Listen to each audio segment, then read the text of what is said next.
Yeah. Count us in, Jill. I've just done it. It's too late. Okay. We're live. Hello. We're live. Hello, everybody. Welcome to College of Lore. We're about to start our second stream of Kids on Bikes. My name is Kate, and this I'm is Jill. partly my channel. Yeah. Oh, and that's Jill. Yeah. So this is our channel, College of Lore. Yeah. Welcome to our friends. We have Alex, who is playing with us. If you want to give a bit Hello. of a wave. Thank you for coming, Alex. Shawn. Hello, Shawn. Thank you for coming. Hello. And Kimberly. Hi, Kim. Hi. Thank you all. Thank you all for joining us. And Root is in the chat. Hello, Root.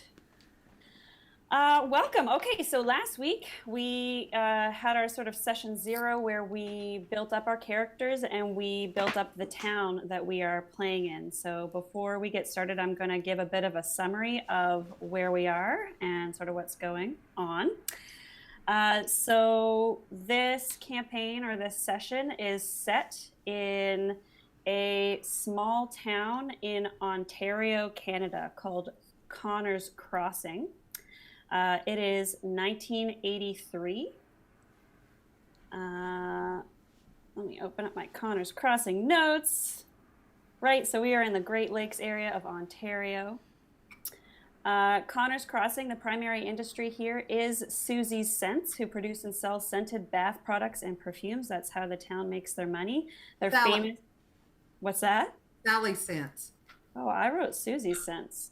It's on the map. Alrighty, Sally's Scents. Sorry, Muffin. That's okay. So if I make that mistake again, I apologize, but that's what I wrote all through this entire wiki. Oh, no. So yeah, as you can also see on the map, the town is famous for a tourist attraction, a giant perfume bottle in front of Sally's Scents that actually spritzes perfume, I believe. This town is very interesting because underneath it, the town is riddled with caves. And so it's not uncommon for people to go missing or to fall through sinkholes. It's very dangerous to walk around in the wilderness outside of Connors Crossing. The local school is well known for their badminton team, the Pirates. And just like many other small towns, there are lots of local rumors and gossip going on about. So I won't go into those. We'll probably bring them up during the session. So right now in Connors Crossing, it is spring in 1983. There's a small movie theater in town playing The Return of the Jedi. Ooh. In Canada right now, Pierre Trudeau is our current Prime Minister. And what else is going on in 1983 in Connors Crossing, guys? I'm so glad you asked.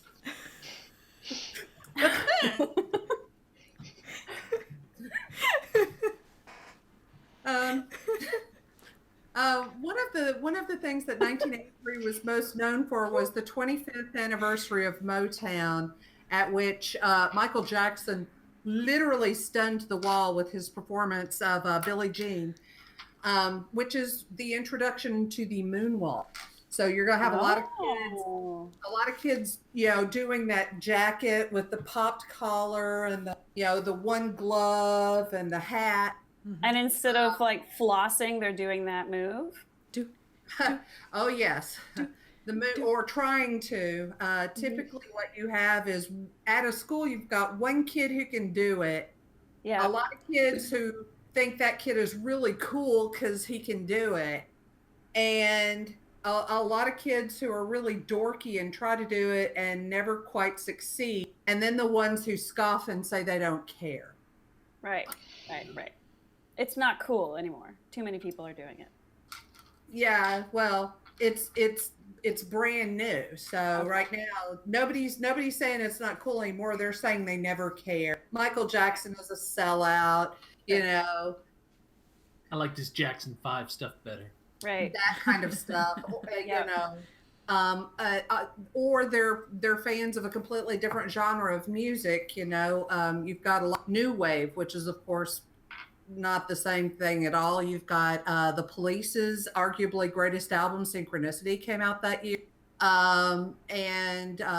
You know, you're talking Journey, Billy Joel's big creative burst was about that time. You're talking Air Supply, Flashdance. Yep. Yeah. Madonna's early career's about to get going, that kind of. Okay. All right. Are we all situated? Mm-hmm. Yep. All right, cool. So that is just a brief overview of the town and the time that we are playing in. I'm going to jump right into this cave, which I think you should now be able to see. Tell me if I'm wrong. We can. Yes. Awesome. All right. So our characters find themselves here at the opening to this cave.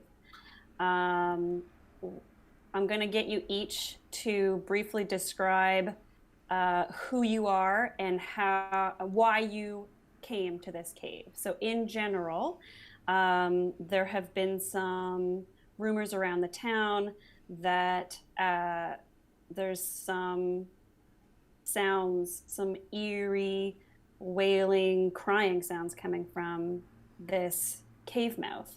And each of you has heard about this some way. Each of you has decided to come here to check it out for some reason. And I'm going to go one by one and get you guys to explain how your character came to be there. And then also, if you wouldn't mind, just briefly summarizing your character for the people who are watching and maybe forget from last week or didn't watch last week.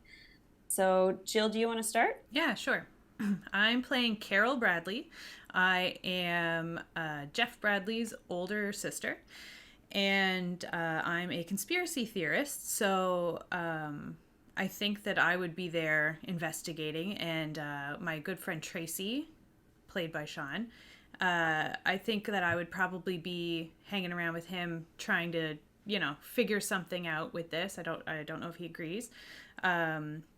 So Carol, my character, and Kim's character, Jeff, we decided off camera that our parents are going to be working for Sally's Sense, just to kind of tie us in a bit tighter into the town.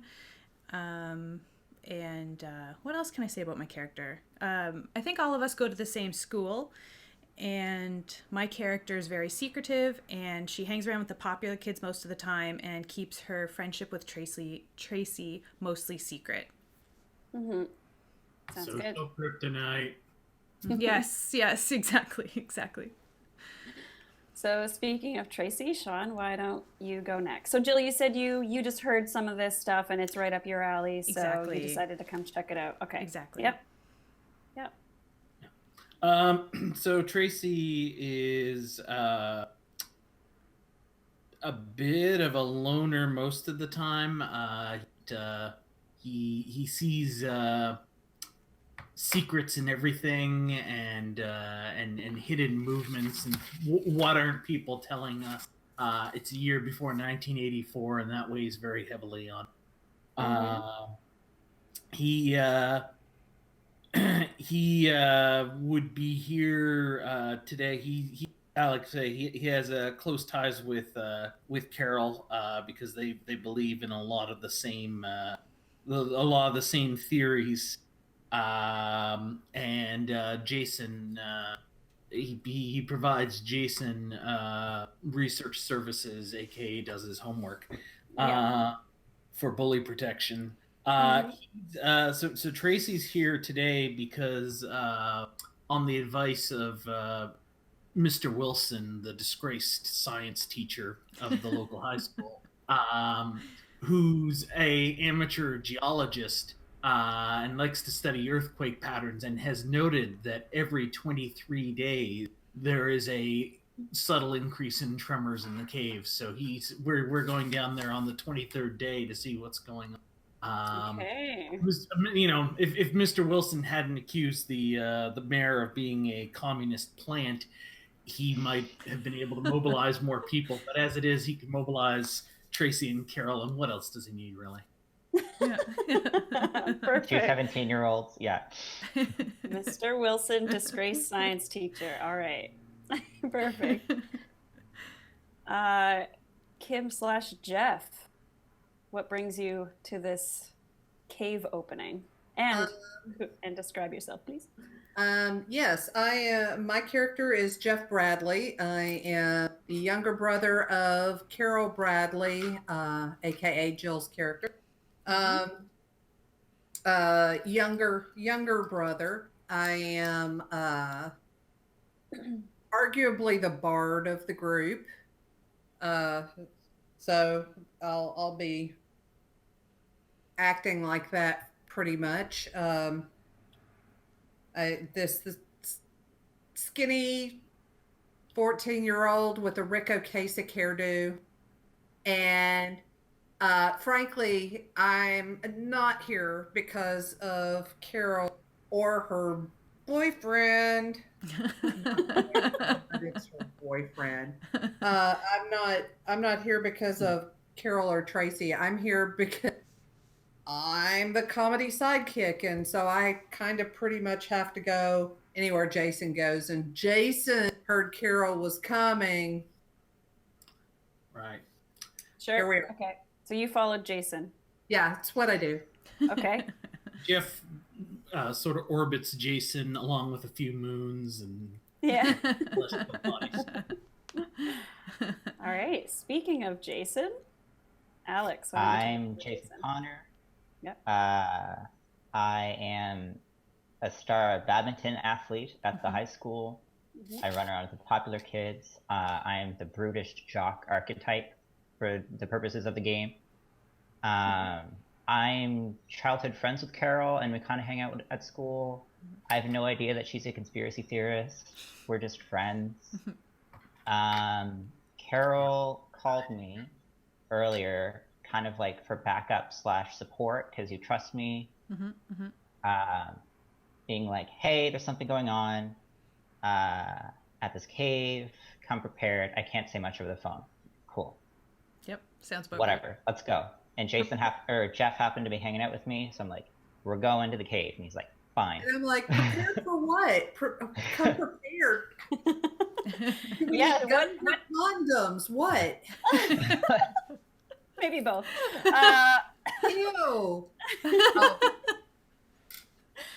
Yeah, so did you guys bring anything with you to prepare for this? So like I said, you heard, the rumor is, okay, so Shawn's got some other stuff that he threw in there. So there's some rumors about some like tectonic activity. Is that like a... Tremors? Right. Probably caused by nuclear explosion. When did that movie come out, by the way? Tremors was like 89, 90. Yeah, it was much later. I'm hoping someone brought a flashlight, because Jason did not think of it. Okay, Jason did not bring a flashlight. I brought a anybody? tire did. iron and my backpack. Yeah, Okay. I adjusted my backpack because I knew we'd be going in the caves. To this cave. Okay. Yeah, so I brought a flashlight and extra batteries. Okay, good. Granola bars, bottle of water, my makeup kit and hairbrush, of course. Uh-huh. Of course. Can't leave home. My without Walkman, those. my mixtape, Girls are weird. All right. Any other items of note that you guys have with you currently? I have a protein bar, crumpled homework, a shuttlecock from badminton that was just in my bag, a tire iron, and my well-known family connections, because my family is one of the founding families, and if we get in trouble, I can use that. Yep, sure. Those will be useful out in the middle of the woods. Yes. I have my Walkman, Yep. which has a record feature. Okay. Ooh. I also carry pens and notebooks everywhere I go because I work for the school newspaper. Right. Yep. Yep. I'm also in drama club. Yep. I don't know why I hang out with him. He hangs out with me. Yeah. I make you laugh. He wrote a very favorable article about you in the school paper, I believe. I did. Made you laugh while interviewing you. Shawn, any items that your character Tracy brought along? Probably has flashlight with some extra battery, Yep. a rope, and maybe a hook of some sort. Perfect. That's what I was waiting to see if anybody brought. some chocolate bars. Yeah. Carol's copy of 1984, because I'm totally going to fess up to her at the end of this. This book is in my backpack for this purpose. Before you die, if anything happens, you need to tell her. Well, I mean, Yeah. I've been about to do this for the last 2 months that we've been hanging out. So. Every time you see her, it's like, gonna be today. Yeah. Absolutely. Yeah, and some figures that were scrawled on it by Mr. Wilson are or not scrawled on the book. I'm in enough trouble there, but on a piece of newspaper that's in. That So would probably. Let me get this straight, maybe, sorry. Mr. Wilson. He told you about this happening, gave you a map, and sent you on your way. He's not there with you. Yeah.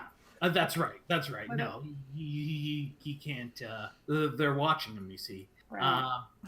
But I think we've almost missed something that is rather crucial to this time, place, and this genre of the kids on bikes, and that's a set of walkie-talkies. Okay, so you have one, and who has? Does everybody have a walkie-talkie? How many walkie-talkies? I'm guessing Carol and Tracy have walkie-talkies to contact each other in case of anything happening. Or when we have to send transmissions that won't be caught by the aliens. Yeah, Jason would probably rather be caught dead than carry a walkie-talkie, I bet. And me, I might think it's cool, but I know Jason will never go for it. So I'm like, nah, those suck, man. Yeah. Okay, so there's 2 walkie-talkies. Carol has one. Tracy has one. Yeah? Yeah. I was kind of weighing how prepared I would come with my brains stat and decided minimally prepared. Okay, that works. Yeah, just honestly, to somebody like Jason, prepared is ready to rumble, right? Yeah. I mean, yeah, basically. Also, and Carol. Oh, go ahead. I was gonna say because I don't think we necessarily put these in, but I have the prepared and treasure hunters. So, Okay. Yeah. I also have the treasure hunter, and I have intuitive as my other. Okay. Yeah. Any time, guys, that we're doing something and you think that a trait like that should impact something, just bring it up, and we can argue over what kind of advantage that would give you. Perfect. Yeah, exactly. And I know that you guys are all aware of this, but people watching may not remember or know, but this RPG is meant to be a lot more collaborative in the narrative and storytelling aspects of it. So a lot of the time I'm going to be trying to get you guys to come up with the creative stuff that happens next. And so if at any point you have a good idea, definitely feel free to jump in and let me know your idea. And yeah, if it's fun, then we'll do that. We'll do the thing. All right, so you are all here. You are grouped around the mouth of this cave. You're here for various reasons, on the bequest of some sketchy old man, or just because you've heard some rumors about some creepy stuff happening, coming from this cave, and it has piqued your interest. And fortuitously enough, you're all here together at the same time. So you're standing around the opening of this cave. It's sort of, I chose this picture because it kind of looks like it's like opening into the ground. I do think this is technically like an aerial view looking down, but we're going to imagine that it was sort of like, maybe it could have been a sinkhole at one point. It's not like a cave that's big, tall opening. It goes down into the ground. So you're standing around the opening of this cave, sort of looking down into it. And around you, you're in the forest outside of Connor's Crossing, so there's some sparse trees. It's not a super dense forest. A lot of the area around the town is like farmland, but you've got this sort of sparse forests around as well. So there's trees around where you are, but not super, super dense trees. And if you looked into the distance, you could see the buildings in the town through the trees, for example. So yeah, you're here around the opening of this cave, and why don't we wonder? You can hear some sounds coming from inside the cave, as you were told to expect. So at first it starts a little bit faint, but you can hear what you think sounds like a voice coming from inside the cave. Sometimes calling out, sometimes just whimpering a little bit, sometimes just mumbling to themselves, but you can hear a voice inside the cave. Male, female. It sounds female. So higher in Yeah. kid. Yeah. I told you guys there was something down here. I knew it. What's going on? What's the plan? Well, we got to get in there. We got to figure out what's going on. So, Tracy, you have the hook, right? Yeah. Should we start set? I guess we should start getting in there. And Tracy or Carol's gonna get a bit closer to the hole, and she's gonna yell down, "Hello!" Okay, you yell down. Yeah, All right. And you just say hello? yeah. Okay. So An idea from a conspiracy theorist. Wouldn't you be worried that it's She's the optimist. Russian? Yeah, I'm very optimistic. You'd be worried it's Russians. I'm just muttering to myself, there goes the element of surprise. Yeah, totally gone. all right. So you yell hello down into the cave and you hear like an echo, hello, hello, hello. And things are quiet for a second. And then suddenly you hear, hello? Come back at you. I'm gonna look at everyone just like completely like I told you so, but also really excited. Total vindication. Yeah, yeah. I'll go over and like stand at the edge and like look in to see if I can see anyone or like what's going on. Very dark. At this point, I'm not like scared. I'm more like curious. Yeah. Of, like, why was I called here? Why is Tracy here? Yeah. Like, I trust Carol, but I don't want to like be rude with Carol here. So I'm like, okay, like what's going on? He even wore a red Did shirt. someone get stuck in a Isn't cave? Did you say that Tracy wore a red shirt? No, I'm saying Jason wore a red shirt. And I'm like, Oh. reference. Wait, what's our school colors again? Red, apparently. Alright, I'm going to start lowering myself into the cave. All right. So you are trying to secure a rope. Mm-hmm. Okay. And is anybody helping you out with this? What are you guys all doing? This is so not my forte. I'm going to get my flashlight out and use light to help Tracy lower himself down. And I'm gonna. Oh, that's smart. I should have brought one of those. And I'm gonna kind of look at Jason and kind of be like, "Could you make sure that rope doesn't let go while he's lowering himself down?" Oh yeah, sure. I'll go over Awesome. and like hold the top and make sure that it's secure. Okay. All right. So what we're going to do then, it's going to be sort of two checks. One is going to be for Jason holding the rope. Now, you said this is a hook, right? So you can sort of affix it to something at the mouth of the cave, theoretically. So I'm going to say it's not going to be a particularly difficult, a difficult check, because you just need to make sure that it's holding in That place. it stays. Yeah. Yep. Yeah. So let's call that a difficulty of 4. And Alright. you can use, so this is for Jason. You can use whatever stat you wish, but you just have to explain how you would use it. The one that seems obvious is brawn, but if you wanted to use I'm going to use brawn. Yeah. I've got muscles. I might as well use them. You're not gonna charm it into place? No. Yeah. Just like sweet talk the rope. Here you go. Just stay right there. Perfect. Okay. Okay, so that means you need to roll the die that is associated with that stat on your character sheet, and you need to roll equal to or greater than a 4. So what Awesome. die do you have for brawn? Is that your d20? That was my d20. I'll be doing all my rolling on roll 20. Perfect. So I rolled the d20 plus 1, which is my like stat modifier for being a teenager. And so Can I we rolled see 8. that, Jill, on the stream? I'd have to.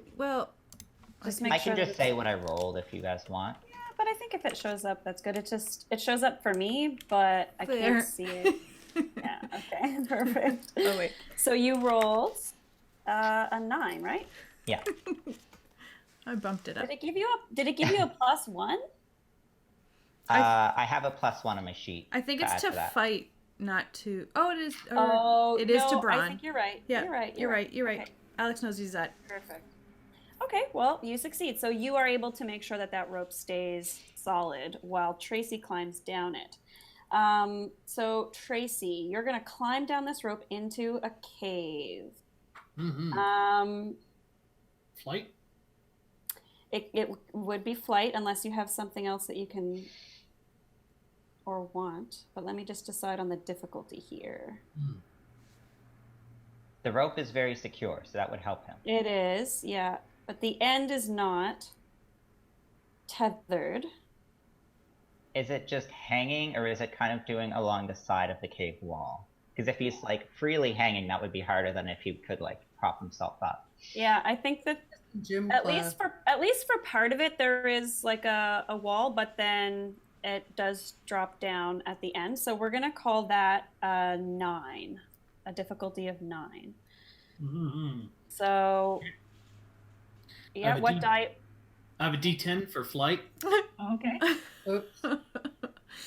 Well, what's your D20 score? Is there a way to? My D20's in my brains. Well, you're using your brains to figure out how best to get down. Mm. I'm just saying, this is how this works, right? Yeah. All right. So D10. here's what happens. If you roll the die and you get a 10, well, actually, if you rolled the die and got a 10, you would just succeed anyway. But I'd also get to roll again. It makes it better. Well, yeah, you only get to explode like that if you haven't succeeded. So if it was like a 12, a difficulty 12, you could still roll your D10 and hope to. Anyway, Right. so let's roll the D10 and see what happens. 9. Perfect. Okay. Whew. So Just make it.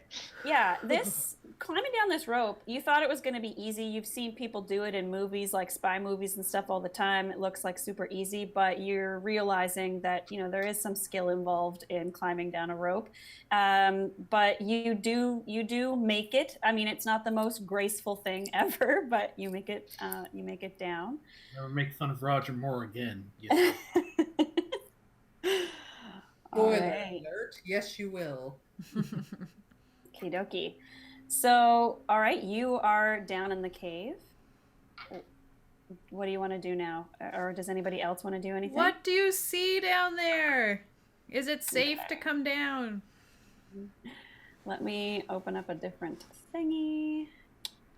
You don't have to yell at him because you guys have walkie-talkies. All right. True. This is All right. Carol over. Oh, that's right. The walkie-talkies. All right, Yeah. so I started messing around. I guess we don't actually have Jason down here yet, so I'm going to move him over here. Okay. I'll probably be the last to go down because I can like secure the rope for the other two. Yeah, you want to make sure that stays. Okay, So where am I in relative to this? I see Sherry. I'm gonna Okay. add you. Who's Sherry? We'll find out. Spoiler, sweetie. I'm trying to search. Hold on here. So, Tracy, I'm gonna put some figures out here, and why don't you just like pick one that you like? Where did it go? Oh, there it is. See in the middle of the cave up there? Yeah.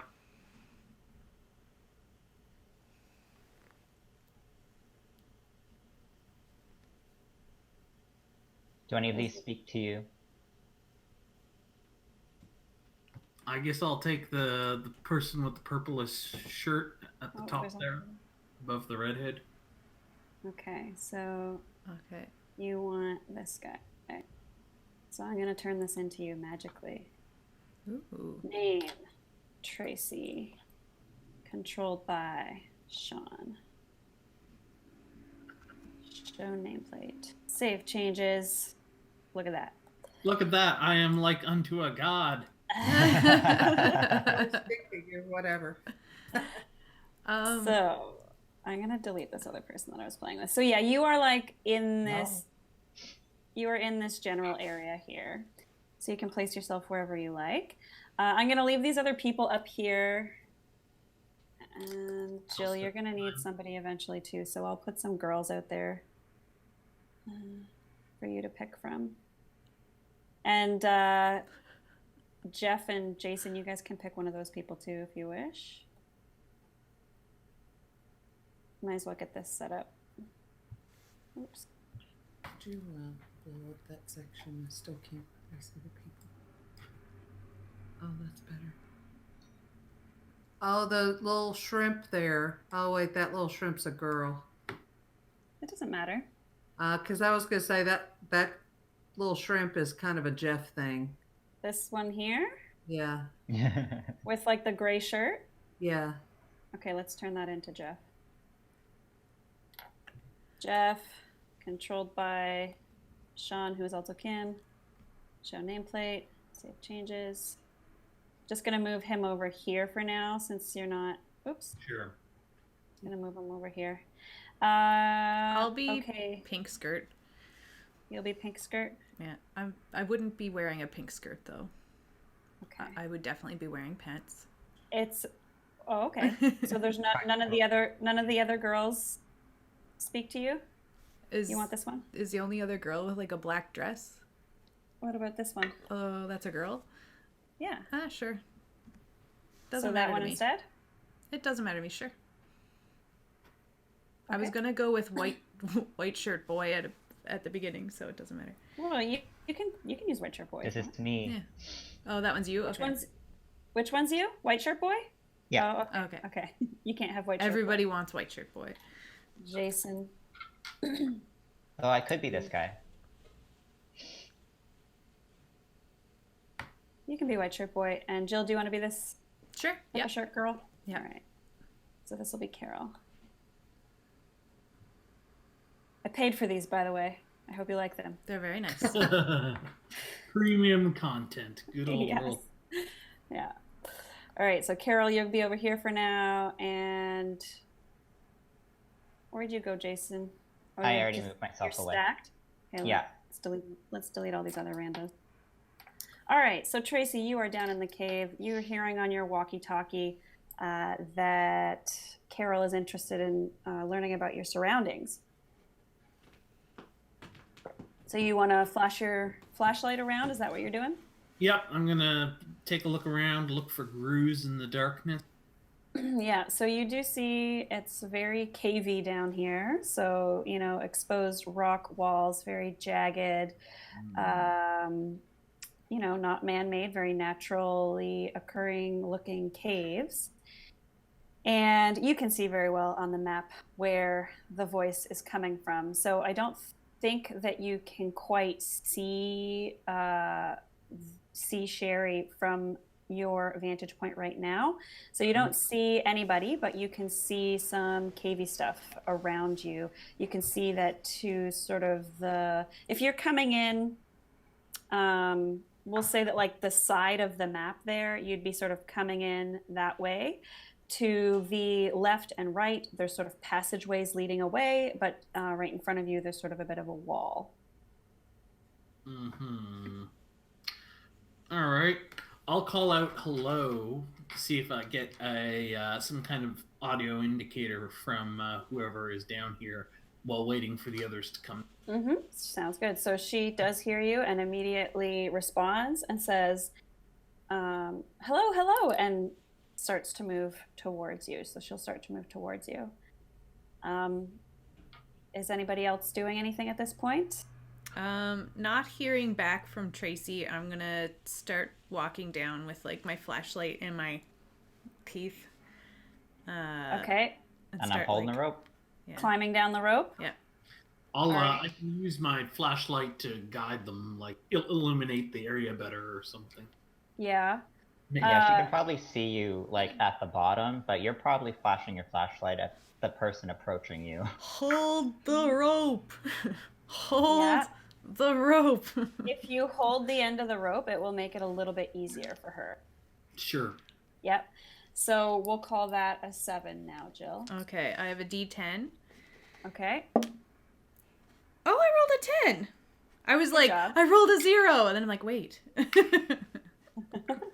All right, so that's a fairly decent success. In this case, because you didn't just get exactly the right number, I'll let you explain how it is that you came down the rope and what it looks like. All right, so I've got my knees clutching the bottom of the rope and my flashlight in my teeth, and I'm holding it, and I'm using my legs to kind of gently release and clench the rope as I go down to make it safely. Shimmy down. Yeah, so it's just kind of, it's not super fast, but it's, you know, I get down there safe and sound and under control.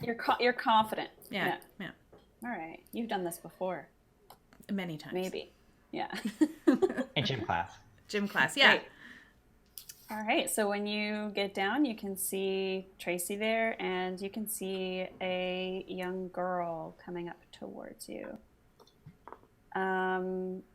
Jeff and Jason, are you guys hanging out up top? Get down there. Is there really any need for us to go down there? Not necessarily. Come on, Jeff. I'll be Fine. right down behind you. Okay. Jeff's going down? Yeah. All right, it's going to be a 7 because I assume you guys are going to keep holding the rope. I'm going to yell like verbal guidance on how to do it to try and help my little brother safely make it down the rope. I'm going to be like, use your knees to clench the rope and don't let it go too fast. You'll All right, burn so your hands. We'll call it a 6 then. Ooh. You don't want to repeat what you did in gym class that time. What are we using for this flight? Flight is the default. If you can rationalize how you would use something else, I'm totally up for that. My flight's a 10, so Should be fine. Famous last words, but should be fine. You could use your charm because you just intend to do it with utter style. Charm your rope.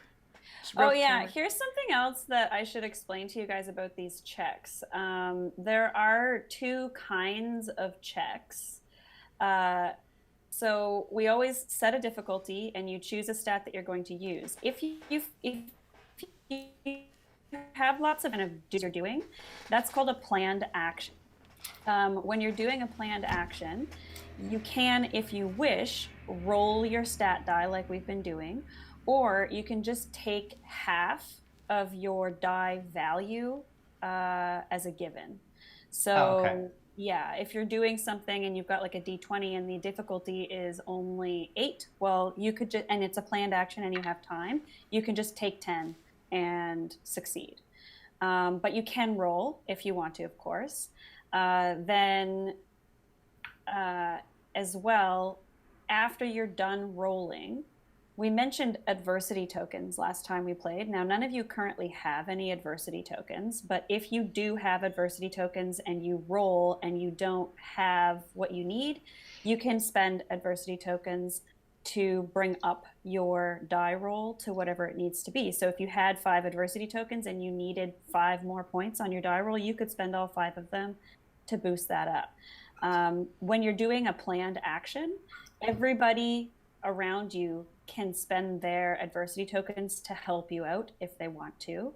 But if something is a snap decision, so it's happening very quickly and there's time pressure or you need to kind of make a very quick decision, a snap decision, then some of that stuff doesn't apply. So you can't take half of your die roll if it's a snap decision, and nobody else is allowed to spend adversity tokens to help you out. You can still spend your own, but you can't get any from other people. So right now what we're doing is planned actions. There's no real rush. Nothing serious is happening. You could take your time going down the rope. All right. And because I know my sister's pretty smart, and because I'm smart enough to recognize not only that she's pretty smart, but also that she has the experience since I just saw her do it. Mm-hmm. And I know that she knows what she's talking about. I could use my brains, which is actually my D12 score, because I swapped my brains, my brawn stats. And then it would be a half, and as a planned action, I would just be able to take it as a given that I get down safely. Okay, so instead of relying on like your natural flight, physical dexterity to move down the rope, you're approaching this from a much more like intellectual, logical approach. I logically, my Sure. sister doesn't want me to get hurt. Yeah, She's she told you all the telling me- things. She's giving me the data I need. She's, I'm just imagining you looking here and you're saying to yourself, if a car leaves Connor's Crossing at 90 kilometers an hour. Yeah. All right, that works for me. So you will get your 6, and that gets you down. Yep. Cool. All right, so you plop down. That's like just on. So, it's sort of similar to Shawn's or to Tracy's travel down the rope. Like you make it down. It wasn't perfect or graceful necessarily, but you're not injured. You didn't fall. You don't have any rope burns or anything like that. So yeah. Maybe relevant that one of my flaws is clumsy. Sure. So like you because you got to watch other people do it, you think that allowed you to succeed, but otherwise you would have just tumbled down the rope. But you didn't. You made it. So because of careful planning and logical consideration of appropriate steps and preventative measures, you made it down. All right. So now 3 of you are down there. You've entered the cave. Jason, you're up at top. Are you sticking around up there, or are you going to try and come down as well? I'll climb down. Yeah. Okay. Better, you told me you were brawn and most of my way down the rope. Okay. Sounds good. And I have a d20 in brawn, so I'm just gonna use like a 10, basically. Okay. Sounds good. I've done this a million times in gym class. Like I know how to climb down a rope. Okay. So yeah, 10 is more than what you need. So you can describe your travel down the rope as you wish. With ease. A practiced hand. Those badminton arms. Yeah, my badminton muscles are serving me well. Your badminton muscles. No offense to any badminton players out there. We love badminton. Great game. We do love badminton, and that's why we picked it. Yeah. Okay. Cool. So you are all down here with this young girl, and she's like, "Oh my goodness, who are you people? Thank you for coming down here. I don't know that you all needed to come down. Like, I think we should go back up."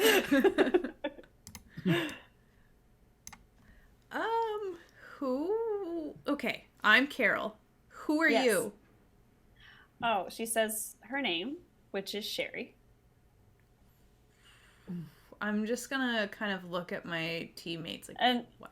she'll kind of start, I think, okay, so all of you guys, we all created this character together. So at any point, if you feel like she would say a particular thing, you can grab control here. But I'm thinking that based on what we decided for her, she might just start verbal diarrheaing a bunch of stuff to you guys, because she's been down here for some time. So she's like, I've been down here for so long, I don't even know how long I've been down here. I've been trying to get out, and it's like really weird down here. There's all kinds of crazy stuff, but like, oh my goodness, I'm so glad that somebody finally heard me.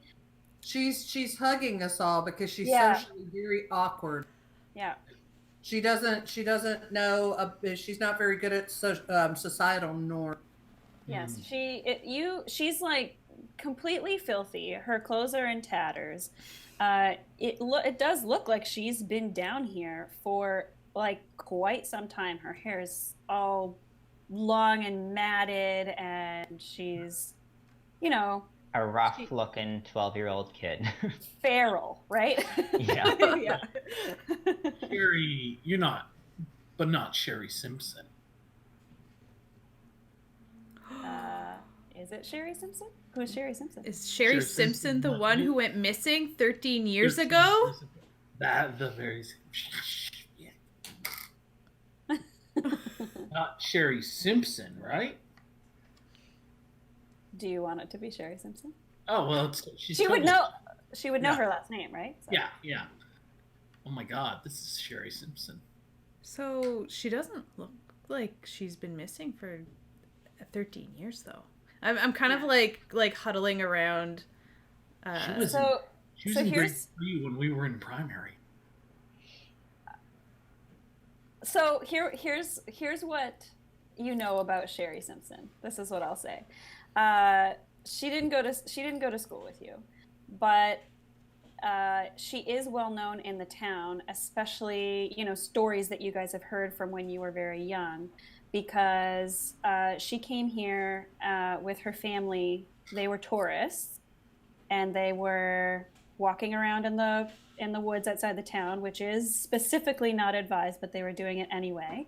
And They were on the Black Rocks. yeah, exactly. The people think it's exciting to do things that you're not allowed to do, like go outside.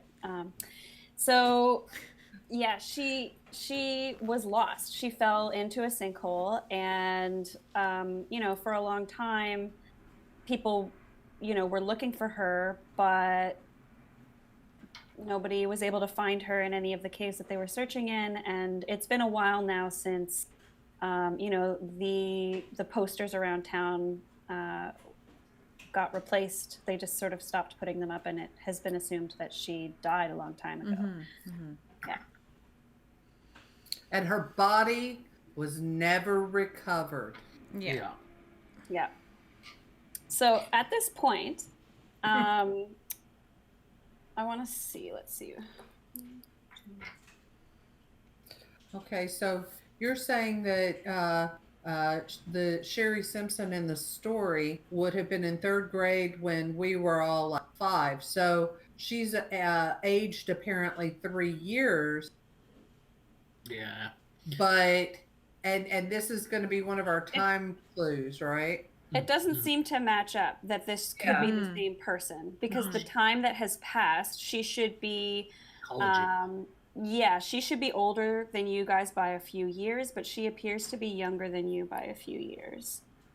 She seems, like you said, around 12 or 13. That's how old she seems right now. But you know that when she got lost, she was probably 6 or 9 or something like that, and that was over a decade ago. Yeah. Jason doesn't think it's the same girl. Yeah, maybe it's not. Maybe she's just some crazy girl in a cave. Tracy's crazy. Are you gonna accuse her to her face of not being Simpson? So no, I just think it's a different girl. before you can say much else, all of a sudden, you guys start to hear from the cave, from the mouth cave, you start to hear first just 1 or 2 caws from some crows. And this catches your attention immediately, because you guys do not typically hear birds singing or cawing at all. It's one of the weird things about this town. You see birds around. Don't make noise. No, they don't. So as soon as you hear one, you all whip your heads up to look towards the mouth of the cave. And what you see there is just so many birds congregated around the mouth of the cave, and all of a sudden right now they're all starting to caw and flee. They all fly away. I get my tire iron out of my bag. I'm gonna start talking about I'm gonna pull out my journal and start flipping through my notes, and I have a lot of notes that are very specific to birds, and that I think that they're kind of surveying humans and kind of watching us and gathering information. And I'm gonna be flipping through and pulling out a pen and jotting down notes about it with my flashlight in my mouth, It's a whole lot of murder. Yes. Exactly. So as you guys see these birds flying away, if you look over to Sherry, you'll notice that she is visibly distraught and starts to mumble random incoherent things. But within those incoherent mutterances, you can hear things like, "It's coming! Oh my goodness! It's going to be here soon!" And she starts to grab towards the rope to try and get up. What's coming? I'm like, well, something's got her freaked out, and frankly, and whether it's, this is all my mental process, so it happened very quickly. She's obviously been lost for quite some time, regardless of if she is this Sherry person that Tracy says she is. So, yeah, let's get her out. She's obviously in need of that help. So I start to help her with the rope. Okay, sounds good. So, And if you have somebody at the bottom of the rope holding it tight or taut, that actually helps with the climbing. definitely. Jason All right. has the tire iron, and he's basically like planted himself, looking into the cave, like ready for like something to come. Okay. What's everyone else doing right now? So first, it looks like we're going to help Sherry get up the rope. Jeff is holding the rope, helping her. I'm finishing my notes. Jason's looking towards the cave to try and stop anything that arrives. Jill's looking at notes. Tracy, what are you doing? Tracy's wondering if it's his imagination, if the light is dimming in here. From the sunlight is dimming. And so I'm looking up to check that out. Yeah, it could just be this like flock of birds that's flying over the mouth of the cave. Flock of seagulls. Haha. Yeah. All right, so we need for Sherry to make a check to climb the rope. What stat should she use to climb the rope? Yeah, Typically brawn for this one to go up the rope, I would say, but you guys can argue whatever you like. I would say she's also a little panicked. Yeah, it's flight. going to either make it easier or harder. Yeah. Yeah, I'd say Yeah. So this is definitely definitely a snap decision. Right. What about? I think it would be flight, honestly. because she's trying to run away from something. Sure. Yeah, Okay. and also I feel like her flight would be higher than her brawn. I think so too. So we actually do get to determine that right now because when we created the character, we only set 2 of her stats. So her charm is at D4 and her grit is at D20. Right. So are we saying flight for this? Yeah, I think so. All right. And what do you guys want to use as her flight die? This locks it in, by the way, so it will always be this. I think a 10 or a 12. What do you guys think? Yeah. What else would be higher than flight, though? If we wanted to use, like, where should our D12 go if not flight? Either flight or fight. What are the other options? The fact that she hasn't killed whatever it is says to me that her flight is probably higher than her flight. Yep, I agree with that. So So D12 12? is flight. Her brains are probably pretty high. True. Yeah. Yep. And then brawn as well is something we haven't set. Yeah. I would like to make a case for grit being the thing that gets her up the rope. Because this is her chance after years, and she's not going to let it get in her way. Yeah. Okay, so she's using grit to sort of maybe patiently, calmly make her way up the rope without freaking out, even though she's obviously worried about whatever's happening. Hey. Is that what you're saying? Yeah, she realized she's got to keep it together in this moment because this is her chance. We're all if going she to doesn't get keep it eaten. together right now, she could be doomed. All right. So that means if we're using grit, she can just roll a d20, and we're going to bring the difficulty of this now up to 9 again. Okay, who's going to roll? Actually, let's put it at 8 since you guys said that you're holding the bottom of the, right? Okay, so she has to roll because it's not a planned. Mm-hmm. Okay. Who wants to do the honors? Kim's got a D20. I have- there. Okay, go for it. It was on 16, and it last second, real slow, went bloop over to 6. Oh no. Okay. So she tries to get up the rope, but fails. Uh-huh. Who wants to explain what happens? How come she doesn't make it up the rope? Well, she Kim, panics. Kim, since you rolled, why don't you say what happened, Kim, since you rolled the die? Well, she's actually, she has the determination, but she really doesn't know what she's doing. She doesn't know how to climb a rope. Yeah. So I hold the rope and then tell her like how you do the thing with your feet, holding the rope Because between that your helped you. Yes. because it was very helpful to me, and how once you've got the the rope gripped here, then you walk your hands up a little bit, and then do that again, and tell her try again. Okay, so she's fallen down. Uh-huh. And maybe burned her hands a little bit on the rope. Uh-huh. All right. So, who's next? I'm going to say that each of you could do a thing right now, since we're in sort of a timed situation. I'm going to put my notes away and then use my flashlight to shine it around the cave to help suss out what's coming. Okay. And Jason, are you still just remaining on watch as well? Yeah, I'm just ready to fight whatever is coming. I know that they can help her get up. Yep. Tracy? I'm going to pick up some big, hefty rocks. Okay, sounds good. And Jeff, are you planning to just help her still, have her try again? Yeah, that's my thing, is helping her get up the rope. Okay. Right now. So one thing to note is that she failed that attempt, meaning that she now has an adversity token, because whenever you fail an attempt, you get an adversity token. So she has one of those, which means she could use it to modify one of her die rolls or one of your die rolls if you're doing a planned action in the future. Okay.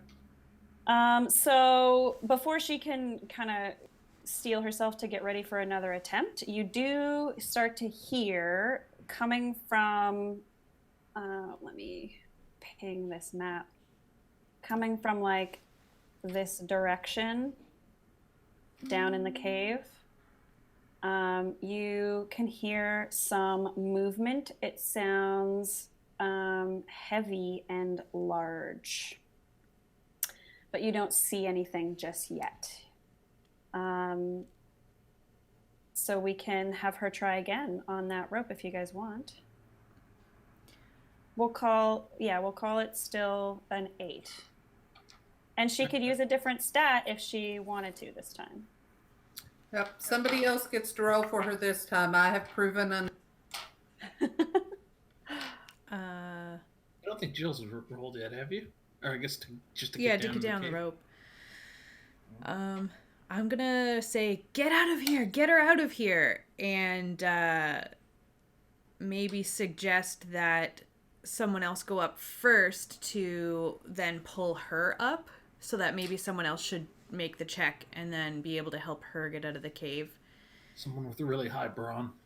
Well, I was. Do you want your bodyguard gone? If she failed at this, I was going to say, put her piggyback on Jason and send her up. Mm-hmm. Yeah. I'm willing to do that, but if I go and whatever it is gets here, you don't have anyone to protect you. Remember as well that you guys all have certain abilities of Sherry's tagged to you. Oh, yeah. And you can make use of those anytime you like. Yeah. So, yeah, whatever you guys want to do. Okay. So Jill, Carol is suggesting that somebody help her up, either climb the rope themselves first to pull her up or get her on their back to carry them up, right? Is anybody interested in that, or do you have a different suggestion? I'm going to suggest that Jeff get out of danger because he's my little brother and I don't want to see him hurt. So I'm going to say, Jeff, you get up first and you can help her up by securing the top. And I tell Carol to come hold the bottom of the rope. Okay. Sure. And okay. I'll help secure the bottom. Okay. And so I guess I'll climb up. Yeah, so this is a 8. And you are using what stat? What was the stereotypical or the standard flight? Well, flight or brawn. Oh, no. Trust me, we want flight on me. Getting out is going to be much harder than getting in. Yes. Yeah. Right, so I rolled a Yay! All right, so you succeeded, and you did pretty well, right? I said 8. So why don't you explain to us, give us a little description of what that looks like? It looks really awkward. It looks like an extra in the Thriller video. It it, it looks like very poor execution of exactly how you learn climb a rope in gym class with the feet and the thing that I was just talking about a minute ago. But poorly executed. Yeah. Yep. And frankly, it's the only thing that makes up for my lack of brawn is my of brawn. Okay. If I was watching and this was a different situation, I would make fun of you for kind of Right. going Right. up the rope. But you succeeded. You got up there. You were down in the cave. Now you're up top. So success. And I, say, see, it's not too hard if I can do it. Back down to share. All right. All right. So, yep. I'm going to move towards the darkness. Reaching into my backpack, I'm going to pick out my. I'm going to grab out my charms package I've got there with my holy symbols, my garlic, my silver coin, and a chocolate bar. I'm ready for any of the universal monsters that show up. I'm ready to take them. I figure I am logically the person best equipped to deal with this thing with my brain. Of course. Yep. Okay. So our front line is like Jason and Tracy, and they're both taking impressive but unique approaches to defending against this monster. My character is superstitious, so Yeah, mine is too. I'm like, you got this, Tracy. You've got the right things. I know that you're prepared. Yeah, I also chose the superstitious flaw, so I'm like, yes, go with the garlic. God. I bet it's vampires. Time to go Peter Cushing on this bastard. All right. Okay, so Jill, did you want to do anything before this sort of initiative round is done? The way it generally works is like you'll all get to do something in whatever order you want, and then I'll move on to. I helped Jeff get out. Okay. Yeah, you went over and held the rope and helped Jeff. Okay. Does Sherry want to do anything? She wants up the rope. Wants to try and get up the rope? Yeah. Yeah. It's certainly her turn now. So why don't we roll for her again? This time it will be a 7 because we've got help at the bottom and up at the top. So she can roll whatever she needs to do. Somebody seriously else besides me should do. All right. What do we roll? Sorry. It was whatever you want. So she used her grit last time, which is the D20. You could do the same thing, or you could use a different stat that we haven't assigned yet. I'm going to use her flight, which I think is D12. Yeah. We're going to do D12 on flight? Yeah. Mm-hmm. Yeah. Okie dokies. So, and we're trying to get 7. And she does have 1 adversity token. Mm-hmm. All right. So I got a 6. Add that. Yeah. So if you spend the adversity token, she will succeed. Get her up the rope. If you don't, oh, can you hear us? Wait. Can you guys hear me? Oh, I can hear you. I guess. Yeah, I can hear you. Yeah, maybe if they turn it off and on again, it should. That's a good freeze frame, though. Yeah. Hello. Oh, are you guys back? Yes, we're back. Sorry. Okay. Good. I was worried that it was me. Ooh, okay.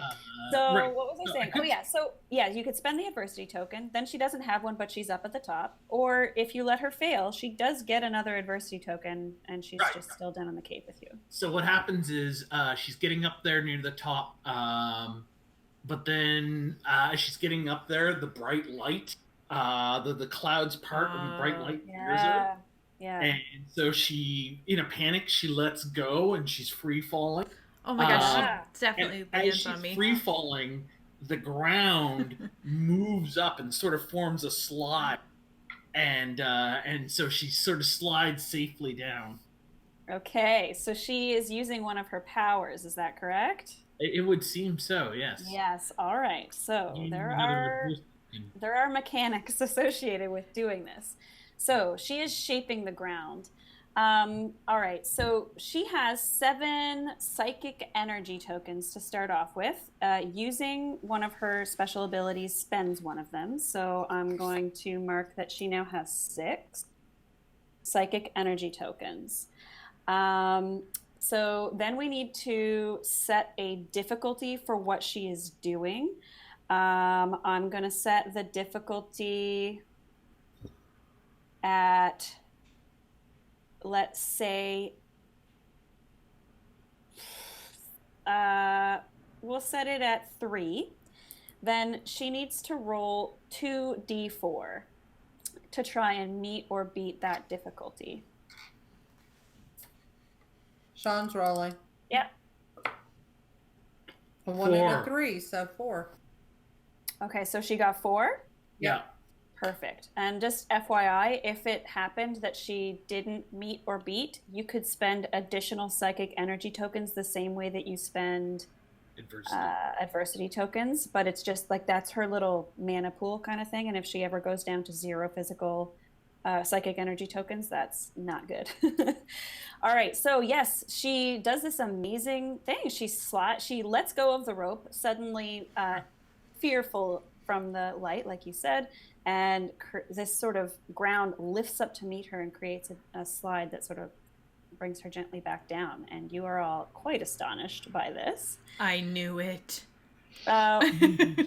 Something, yeah. As a result of this, though, Shawn, you can tell that this has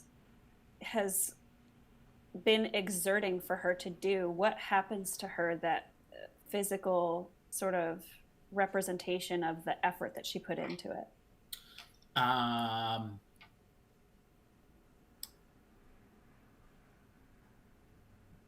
She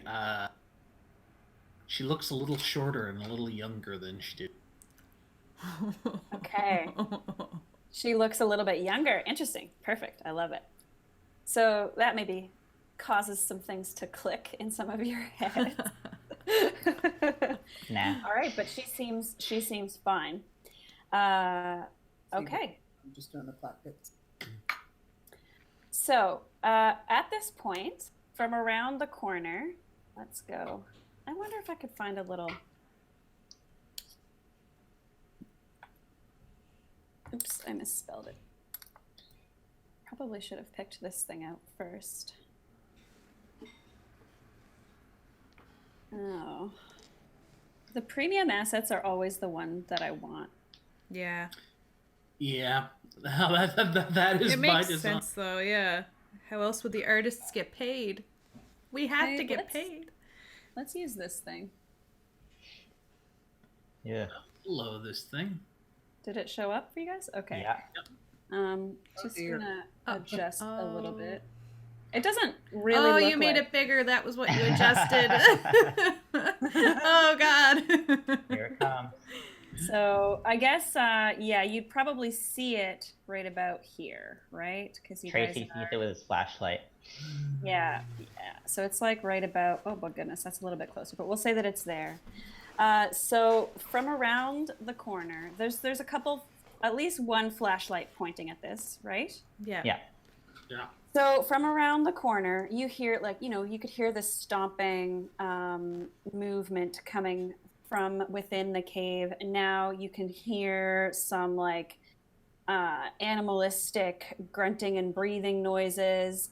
And what you see in front of you, it's huge compared to what you would normally expect. And it looks a little bit weird and distorted. But it appears to be a giant beaver. That's not what I expected. Me neither. Sacre bleu. This is All right. Canada. This is Canada. So it's definitely a how beaver. giant? Like horse size? Large dog size? It's like a bear. Building size? Oh. Bear. Like a- Okay. Like It's a a big bearver. bear. It's a bearver. Oh, my God. That's going on my list of things I want to draw. A beaver bear. Mm-hmm.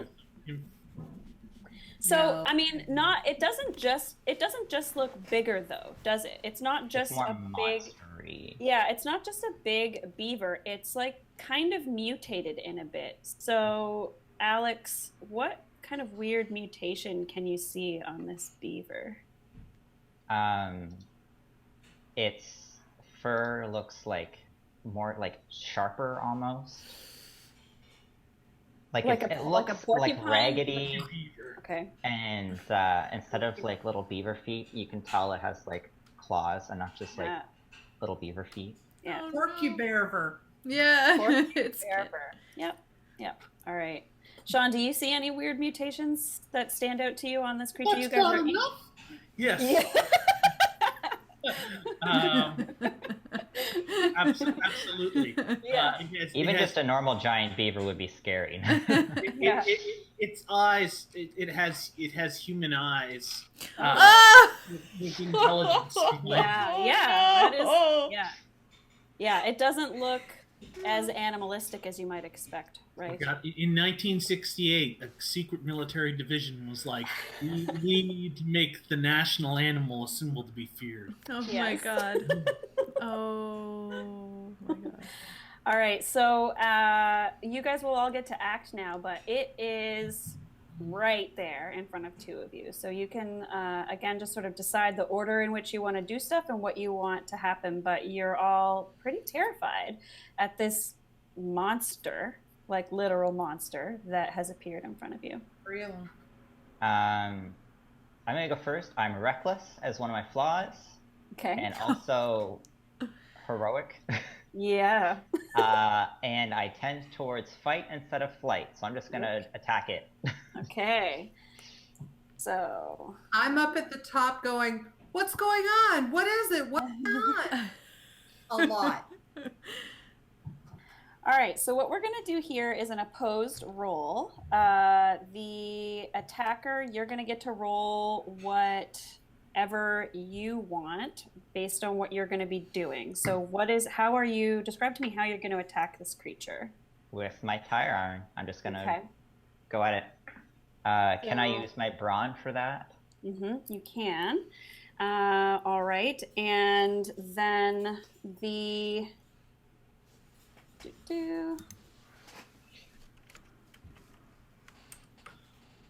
I got a 9. Okay, 1 sec. I'm just trying to decide how the creature is going to defend.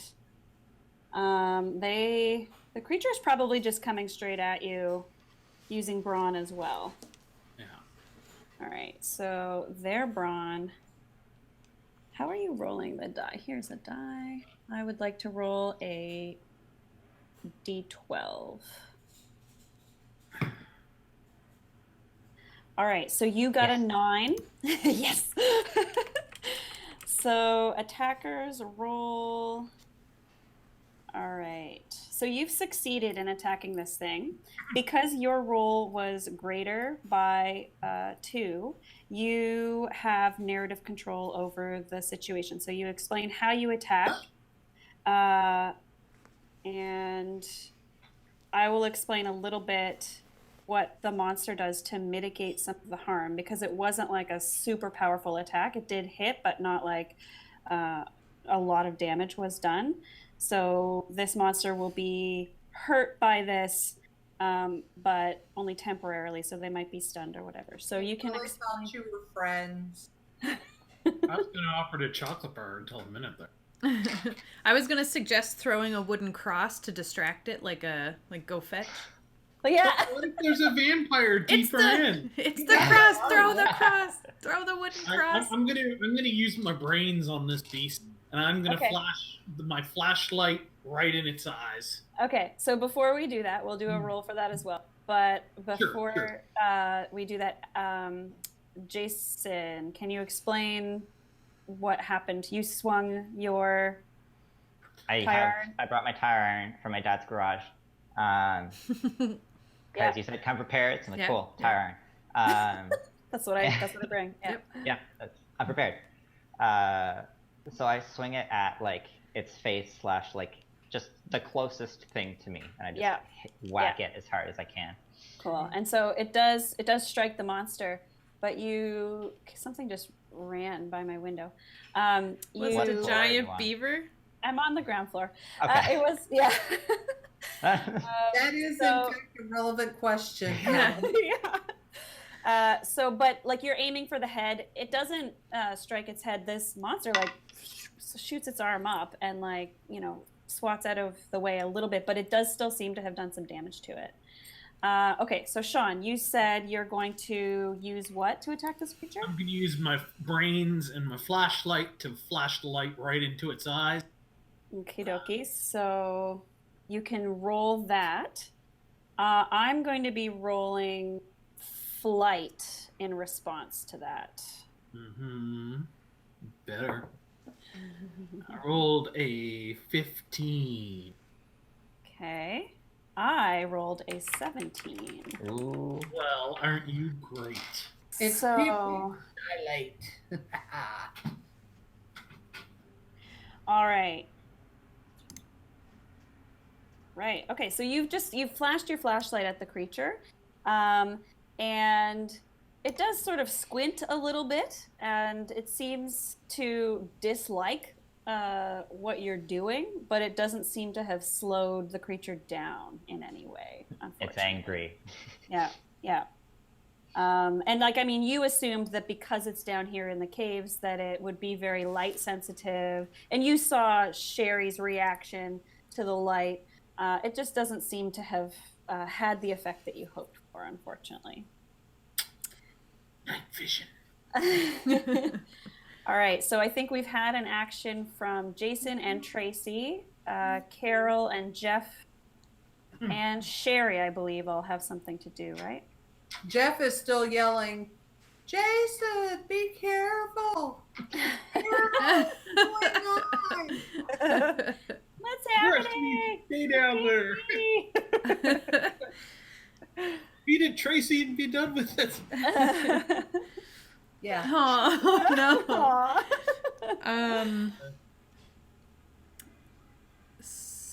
Is it my turn? Should I go? Sure. Yeah. Okay. So Jeff you is guys, stuck you at the can, top. yeah, Right. you can choose the order, right? So if Jeff wants to do something first or Carol wants to do something first, you guys can discuss that Okay. and strategize. Also, remember you still have Sherry, so any of you can take control of Sherry to use any of the abilities of hers that you know of. Right. Carol's going to come up behind Jason and Tracy, kind of next to Tracy, and she's going to take from her bag a container of powder in like a glass case, and I'm going to yell, Jason, get out of the way! And once he's out of the way, I'm going to smash it at like the like right below the face of the beaver to try and get like glass shards or like powder in its eyes to try and like, disorient it, maybe hurt it a little. And that's my brains because I'm thinking outside the box. Okay, sounds good. Okay. I'll say that you guys can get out of the way. Yeah, it's like you're setting What powder is it? or something. Yeah. Is it makeup? Did Yeah. you know your makeup kit? Yeah, my makeup kit. I like pulled out like a glass thing of like makeup powder, and I'm like smashing it in front of his face On the to try ground. and yeah. If this doesn't work, he's just going to be beautiful. Yeah, it's like yeah. If this was a cartoon, it would have a full face of makeup. Exactly. I always play by cartoon rules. Yeah. All right. Yeah. I rolled so- a big ol' 4 on my All right, D20. so I'm gonna say to avoid this, it's flight again. Do Okay. you guys agree with that? Yep. It just so happens that the flight is really good, though. 9. What did you say you rolled? Big ol' 4. Okay, so That yes, was so expensive. this beast is looking fine, but it covers be over so dead. like all the greasy stuff is kind of like set a little bit now, Yeah. so it's less shiny Yeah. and like it has like a nice. It's like dewy instead of sweaty. you know exactly what I mean? yes. That's the exact change that you're looking for with that powder. Yeah. Ooh. All right. That was $13. Sherry has recalibrated kind of shaken off her fall, Yeah. and she sends a like energy missile at it. Yeah, she does. All right. So she is going to prepare to shoot some energy from her hands towards this beast. Yep. And we will say that the difficulty on that is going to be 3 as well. So she'll roll. So she spends one of her psychic energy tokens, bringing her down to 5. And she rolls 2d4.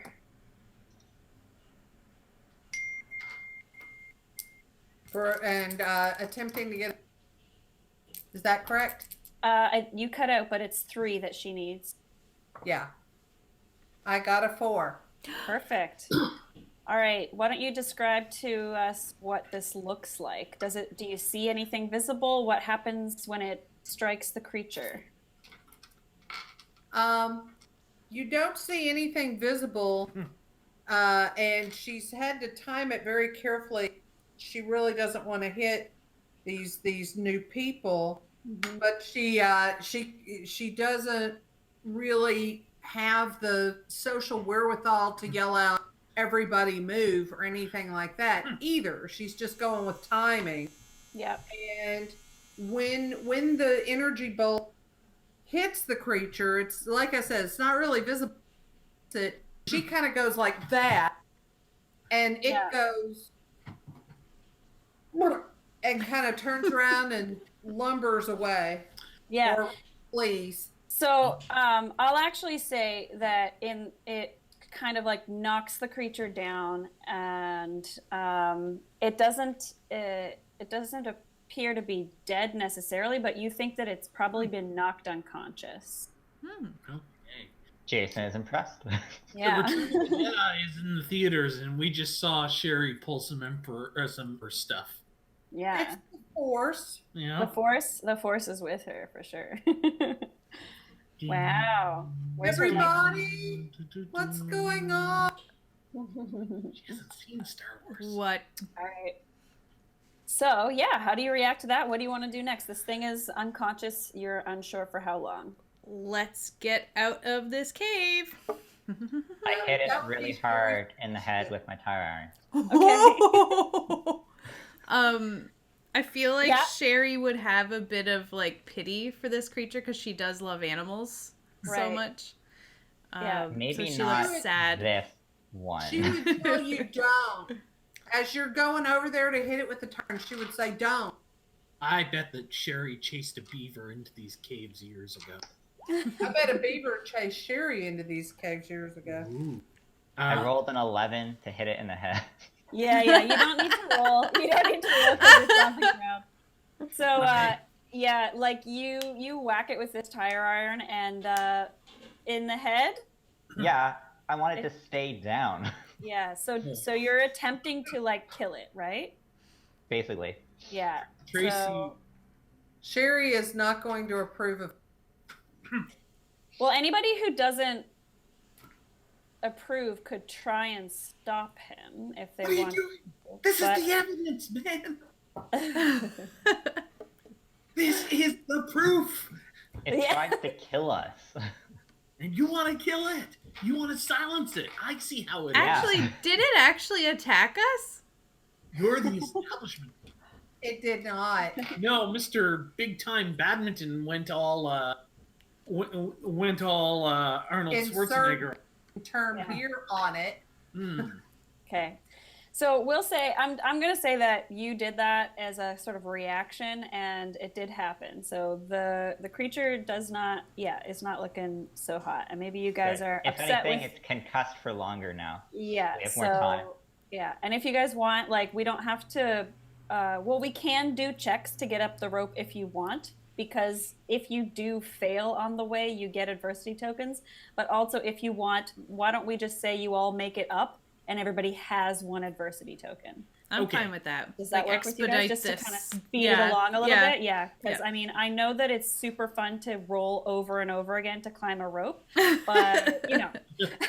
Yeah, no, that sounds good to me. Oh, I'm going to take some samples before we leave, though. Okay, of the creature? Yeah, get some blood, some saliva, something like that. I mean, it is science that distinguishes Carol and I from the cranks out there. Mm-hmm. And I'm going to say, make sure to eat some salt after so that there's no adverse effects. You know the drill. It's like superstitious. Yeah. And you obviously have like empty vials for this purpose in your bag. Oh, absolutely. Right? Do you have a camera? Do you have when we're pulling the cameras out? Have the camera after that 70s, last time. yeah. Yeah. Does anybody? Yeah. I don't think you guys said you had a camera, so I'm going to say that for that I one. did not say I had a camera. I might have one at other times because Like I at do work home. in the newspaper. Yeah. But I did not say yeah. I had one. And We weren't indeed, hanging out, carrying and you the didn't like camera bring a around- camera. Yeah. Yeah. So carrying a camera around was not as standard 35 years ago as it is now. Yeah, you would be bringing it for a particular purpose. Yeah. All right, so everybody can mark down that they have one more adversity token. I will actually add one to Sherry as well.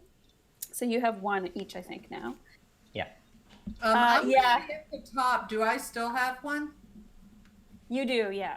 Okay. I'm just going to give one to everybody because I'm, a nice GM and I just attacked you with a giant beaver.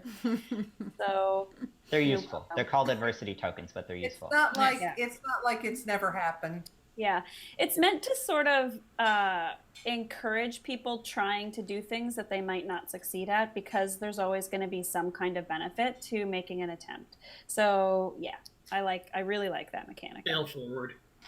Yeah, exactly. Yeah.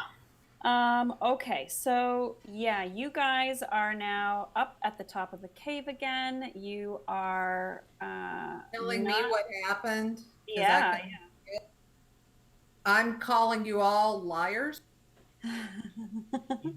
Yeah, because you never saw the creature yourself. did you? Tracy's showing you these gross samples, and you're like, what sort of poor animal did you like dissect down there while it was gone? And it's not till Jason himself tells me that I'm like, oh, well, maybe it's real.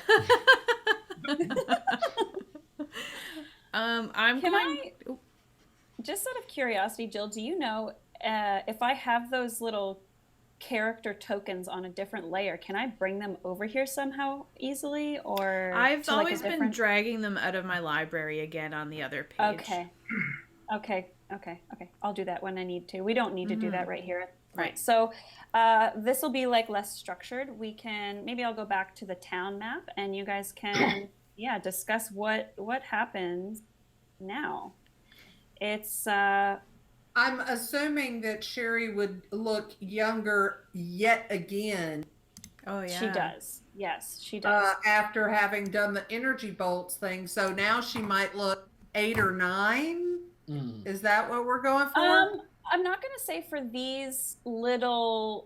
She doesn't lose like years. Rapid. Yeah, she doesn't lose years at a time, but maybe like like you'd see her hair get shorter, maybe like a couple months of. Gotcha. Something like that. Yeah, because I mean, she would be like a baby if it was years, right? So. Yeah. But I mean, maybe that's just she has to watch how often she does it. Yeah. Counterbalance that, but yeah. I want to ask her where that came from. So, I don't think she knows where it came from. But she has seen it before. And there are lots of creatures similar to that she has seen down in the caves. Now, I think this particular creature is it's a bit notorious. It's like one of the biggest ones. It's one of the most dangerous ones. A lot of the times it's just small creatures, rodents, fish.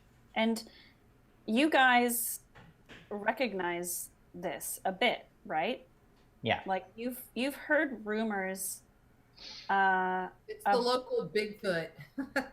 You've heard rumors around the town, and when you heard the rumor, it was talking about creatures in and around the lake area, showing mutations. None of you had ever seen evidence of this before, but that does mesh up with a rumor that you know of about the town.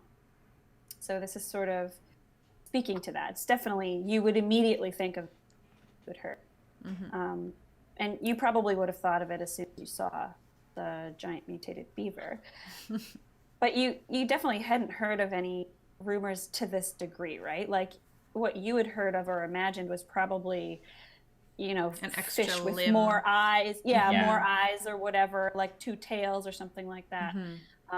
This creature seemed like much larger than it would normally be, and it seemed smarter and, yes, much physically different than a typical beaver. Okay. I feel like we would have spent some time kind of getting to know Sherry a little bit as well. Yep. So that's a good On the point. walk. And maybe something that we could do at this point, now that there's sort of a break in the action, is you guys could all go over the stuff that we do know about Sherry for the purposes of the stream. Do you think that makes sense? Like while you're maybe walking back to town, and we can figure out what it is you're going to do after this, but maybe just a little introduction to that character would be appropriate. Yeah. Right. So at one point I offer her a granola bar, and one of her traits I think we decided on was that she would just accept anything that was offered food-wise. Yeah, having lived in a cave on her own for years now, if there's a granola bar, she'll like gladly take it and eat it immediately. Like, she's not going to say no. Yep. So she scarfs it down. If we see any animals along the way, she's probably like fascinated with them and interested to spend some time with them if she can, kind of getting distracted to in that way. Where are we going exactly? Oh, I don't think we've decided that yet. Let's finish just describing her, and then we'll figure out where we're going. She just likes how bright it is up here. You can tell she's like... Oh, yeah. Hiding her eyes. It's like, it's bright, not in the cave. I give her my wayfarers. Yeah, perfect. And the reason I was asking specifically where we go, it might affect the kind of animals we pass. We're just going to some place that's also in the woods, then we might not actually see any animals because animals tend to run away from people, particularly groups of teenagers.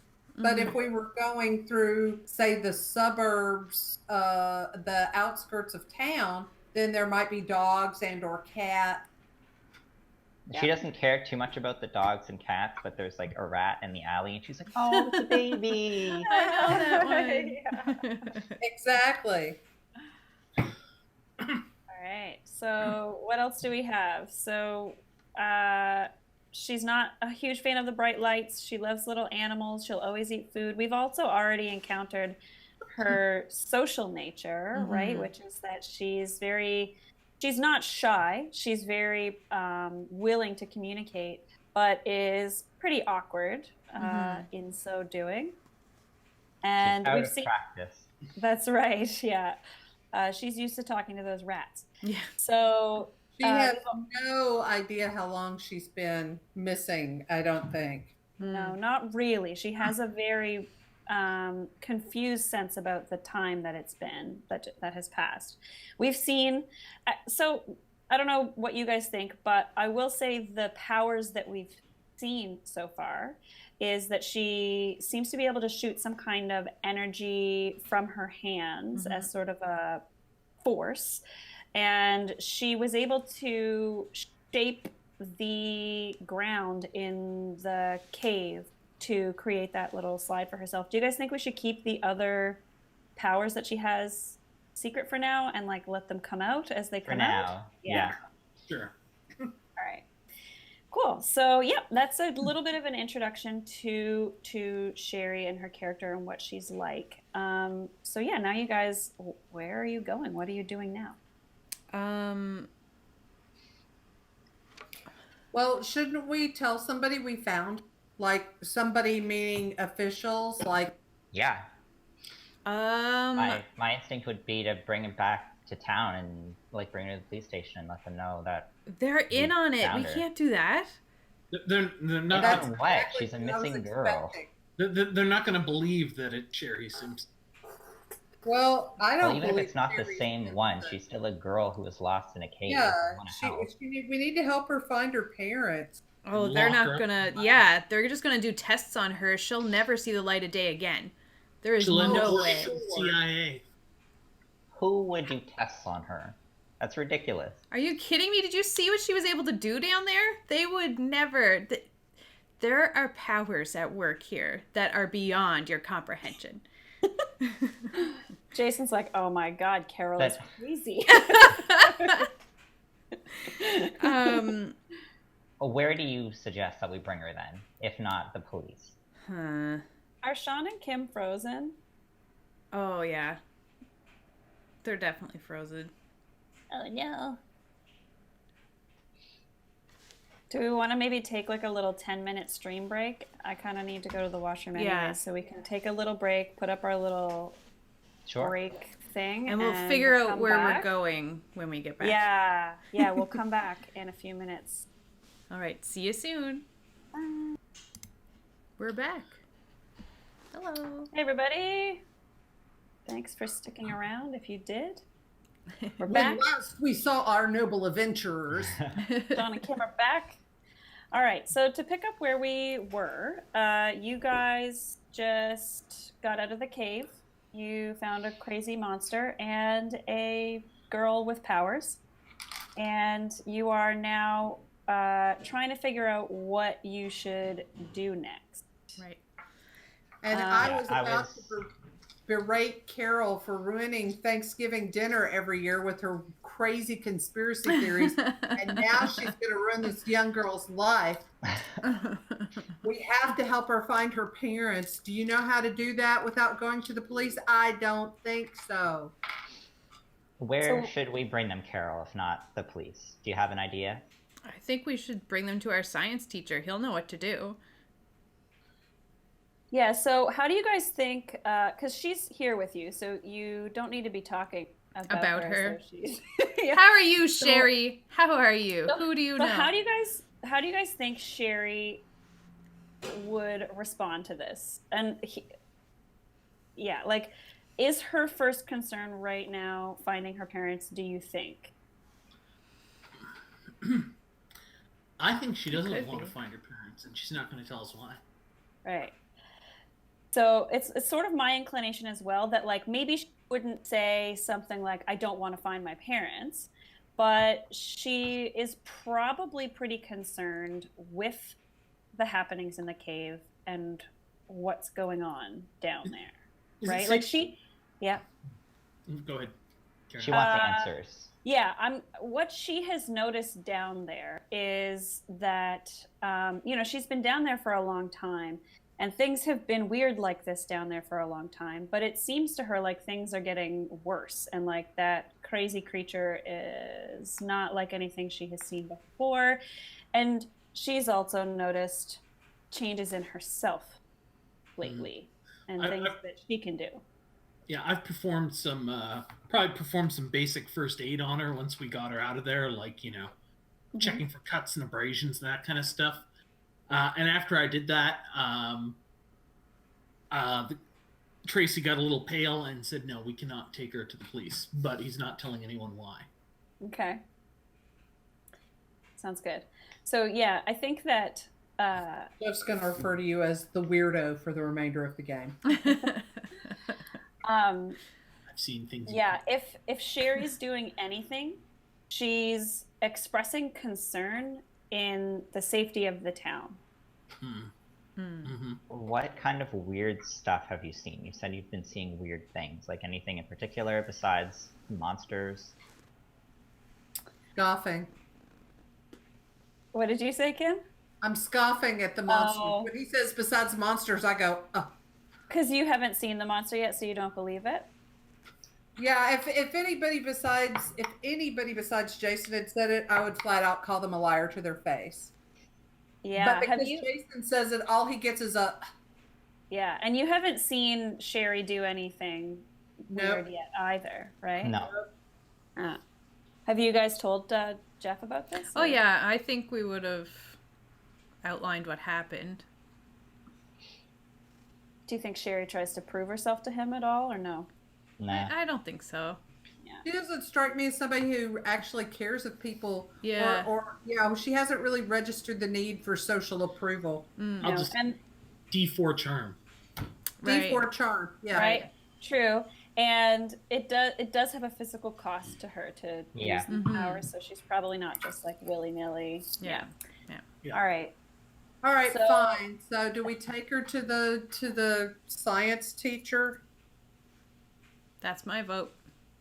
And is this somebody that Jason and Jeff also know? Oh yeah. I know of Crazy. him when he used to be a teacher. Yeah. Right. So he's this disgraced. You guys are talking about person. the science teacher, and I think like you're talking about the current science teacher. like, Yeah, why? The man who practiced science that was too much for the SS establishment of town to accept. I mean, All if right. Carol thinks that that's what we should do, I do. Let's see what happens. The two people Jason trusts to do his homework says it's cool. So yeah, like I'm not the ideas guy. Yeah. All right. So yeah, you guys can make your way to Mr. Wilson's house. That's who we're talking about? The disgraced science teacher? All right. Yeah. So yeah. Mildly disgraced. So I feel like in this situation, like Tracy would probably take most of the lead, and Carol would kind of supply, just other tidbits of information and explaining to him what's going on. Mm-hmm. And kind of present her and just kind of be like, here's what happened, all of these items, and here's what we saw. To try and see if he can help us connect any dots here. Yeah. So Sherry herself would be very outspoken about, and we have to figure out what's going on because the whole town is in danger, which makes her seem like, to Jeff, the biggest loon of the group. Yeah. Yeah, I mean, she looks kind of insane too, right? Like she's dirty and yeah. She's like Robin Williams at the end of at that one point in Jumanji. Yes. Yes, Yeah. exactly. Yes. Totally. The old Jumanji, the original. Yes. Okay, so yeah, you guys can make your way to his place and describe some stuff. Yeah. Tracy, what do you say? What do you say to Mr. Wilson? Oh, Mr. Wilson. Tracy. Mr. Wilson, right. We You found knock on it. the door and he opens it a little bit. And he's like, "What? Yeah. Totally. Who is it? Why did you come here?" You're right. There's something going on down there. In the caves. He said, Okay, I'm listening. Oh, great. So he'll let you into his house, I think, once you show him the samples, and he sees this disheveled girl as well. You guys are all standing on his porch, right? Yeah. What time of day are we talking about here? Yeah. So I was thinking this is probably a Saturday since you're not in school. And at this point it's afternoonish. Like it was daytime this whole time. Yeah. It wasn't dark out when you went to the caves. So yeah, we'll say No. afternoon. Yeah. Yeah, we'll say afternoon right now. Like you guys went right after your lunch. And so Okay. it's like 2 or something like that. 1 or 2. Yeah. Okay, so he brings you in and he's like, "All right, what's going on here? Explain to me what's going on." His half-eaten lunch is on the table. Sherry goes over and begins to eat it. Okay. That is Sherry Simpson. Ooh, fascinating. But wait a second. What? Sherry Simpson should be 20 at least. She should be. She should be. But she isn't. And she can do things. We found her in the caves. And then we found this. Oh man, this mutant. I guess is the only way to describe it. This The beer half her. beaver, half porcupine, half red commie. It was freaky. Yeah. So a normal person that you were saying this to, you would expect them to be like completely flabbergasted or shocked or unbelieving. But he, I think, based on what you've said, he's like, yep, oh, that, yep, totally makes sense. Totally not surprised, right? Because he knows all this stuff. He knows the rumors that you guys know, and he's like older versions of you and Carol, right? Yeah. So. Yeah, so he's like, yeah, well, I mean, that makes total sense. I mean, for years, people have been saying that the scent factory has been just spewing radioactive waste under the factory into the caves and into the water nearby. It was just a matter of time before these mutations started accelerating. What does a perfume factory need with radioactivity? That's insane. Well, you know what? That's insane. There's Good question. Good question. Yeah. I've heard that Sears and Eaton's are dropping them from their catalogs. Maybe they need to make their product cheaper yet. I've heard that too. Well, nuclear stuff isn't cheap, so if you're accusing them of one or the other, you got to make up your mind. Maybe. Well, that's what I'd expect someone whose family's money came from it to say. Ooh. Tracy. A rational, logical argument. Here, let's not. What you see? Plus, good comrade. Yeah, you need to go have some milk and calm down. Let's just try and stick to the matter at hand here. We should probably try to help Sherry because she's saying that the town itself is in danger. So we need to figure out why it's in danger, but also how do we help it not be in danger anymore? Sherry, when you're saying that the town is in danger, can you specify in what way or Yeah, there's giant mutants underneath the town. Okay, so are we saying they're just gonna like crawl out and eat people? They could. You know, we never got a real satisfactory explanation for why the toy factory closed. They just said sudden sinkhole. But there was so I think that Mr. Wilson will pipe up and sort of point out, like, listen, these rumors have been going around town for decades now, like I said, for years, but there's just no proof. And so, you know, what can we do? We can't, I've tried to go to the police. They just don't believe me. They think I'm a crazy old man. You know, so we've got limited options. You've got some samples here, you said. So, you know, that's something. But just showing that there's some strange beings underneath the city. Well, what's that going to do? We need some hard proof. I think. Montreal has that. Yeah. So the sinkhole that we went into was that one of the ones that was outside of town, but there are some that are closer to the scent factory, right? Well, I think we determined that the toy factory had closed because of and all of those openings in the middle of the places, right? Is that why you were painting those, Kate? Yeah. Yeah, so I don't know if all of those are actually sinkholes or not. Some of them might just be like terraces or gardens or whatever. But we did say that there was one down by the docks and near the toy factory.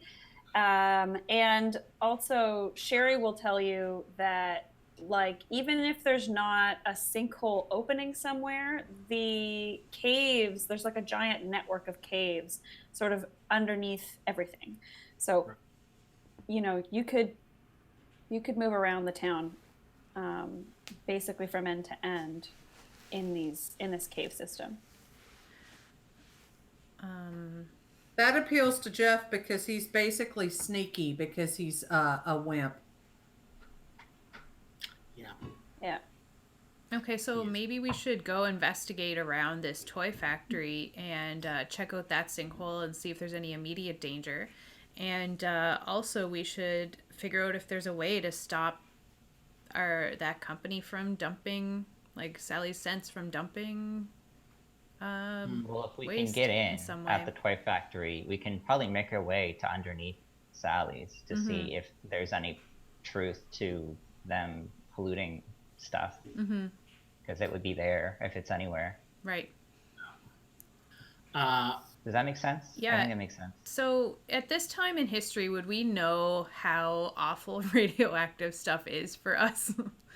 Yes. Yeah. So that's Absolutely after. we would. One of the things that I told Shawn about his Tracy character is that he would absolutely have a definitive plan of what to do if the bombs came, because that was a thing when we were teenagers in the 80s. Literally every person of the age group we're playing that I know had a plan. Either their plan was a relative who lived in a very rural area that was far away from the weather patterns that would carry nuclear fallout, or in my case, my plan was to go to the downtown area of the local urban and hit the top of the tallest building so that I would get killed right away, because I didn't want to deal with.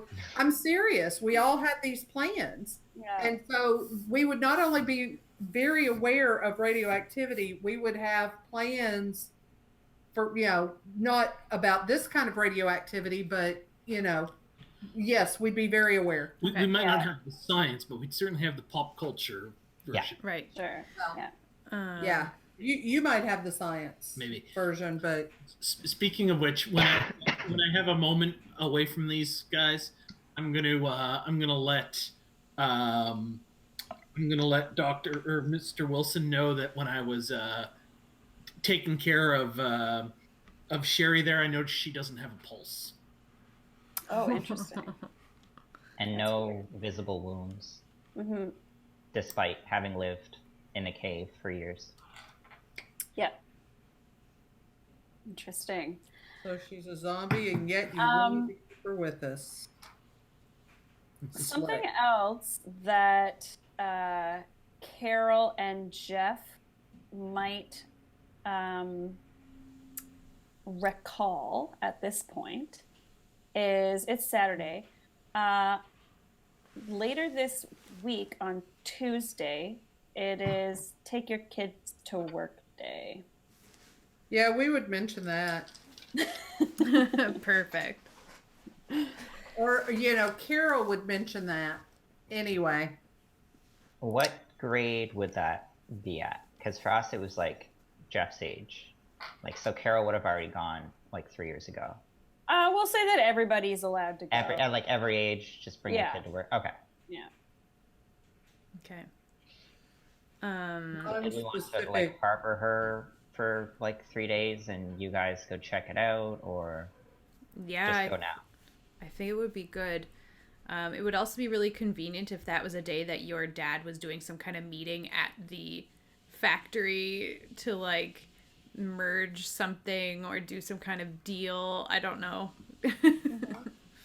Well, and we had discussed, Jill and I had discussed that both of our parents work there. Mom is actually involved with the designing process of these scents and scented products, whereas Dad is like a sales and marketing exec.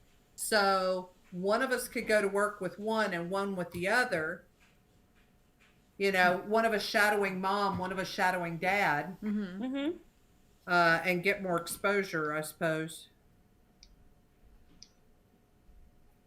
I think sounds good. Really, after we, caveat, we spend a long time trying to convince Jeff to do it, and he finally buckled between his big sister and his best friend. Yeah, he would definitely give in spite of Tracy's repeated patronizing snipes.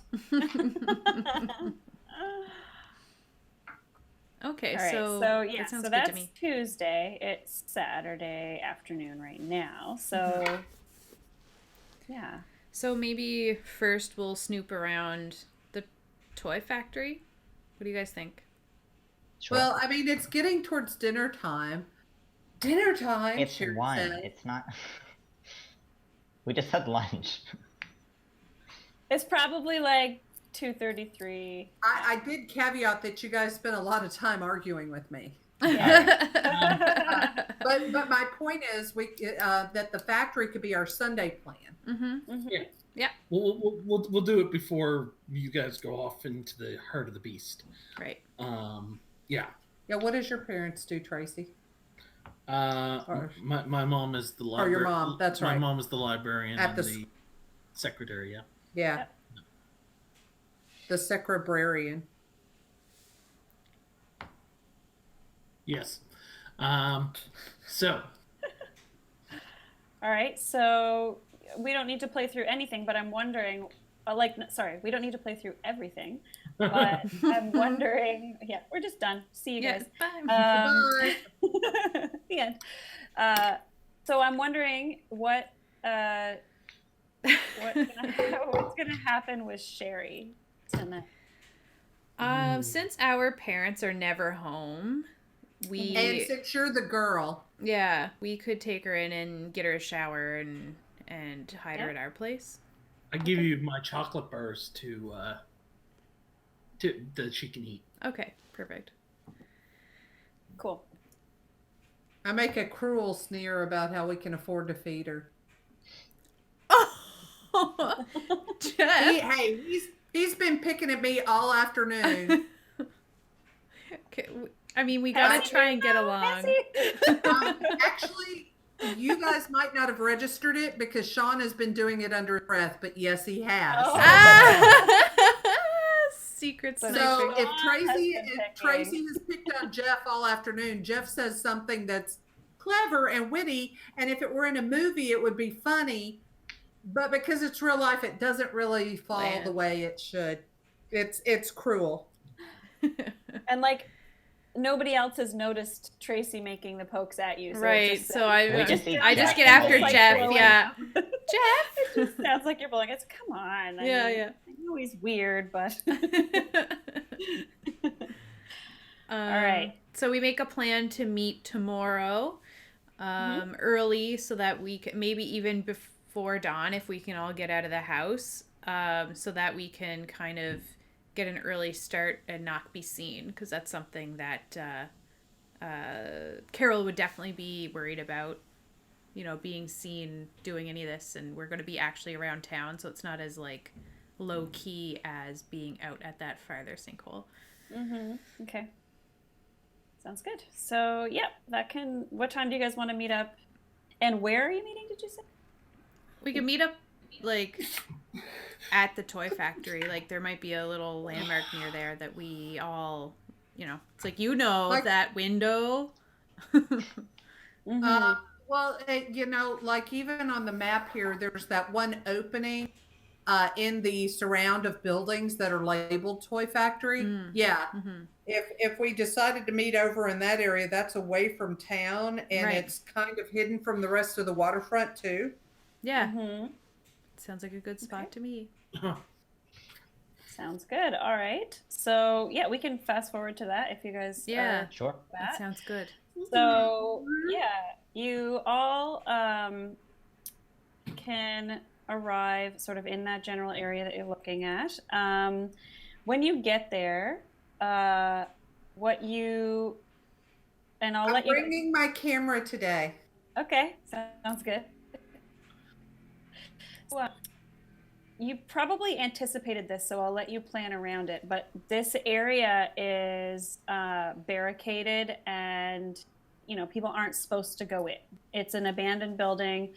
There's a dangerous sinkhole, and when that sinkhole happened, the town didn't have the funds or whatever to fix it, so they've just sort of barricaded that whole block of buildings, and so there is some barrier to entry, and you're not supposed to be here or go inside anyways.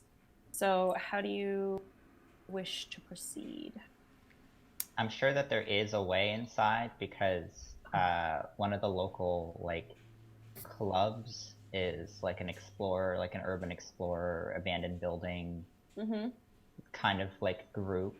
It's not Yeah. official, but because there are so many like abandoned factories and sinkholes and stuff, like I know that there is a way to get in here because I've heard of people getting in here. Yeah. So.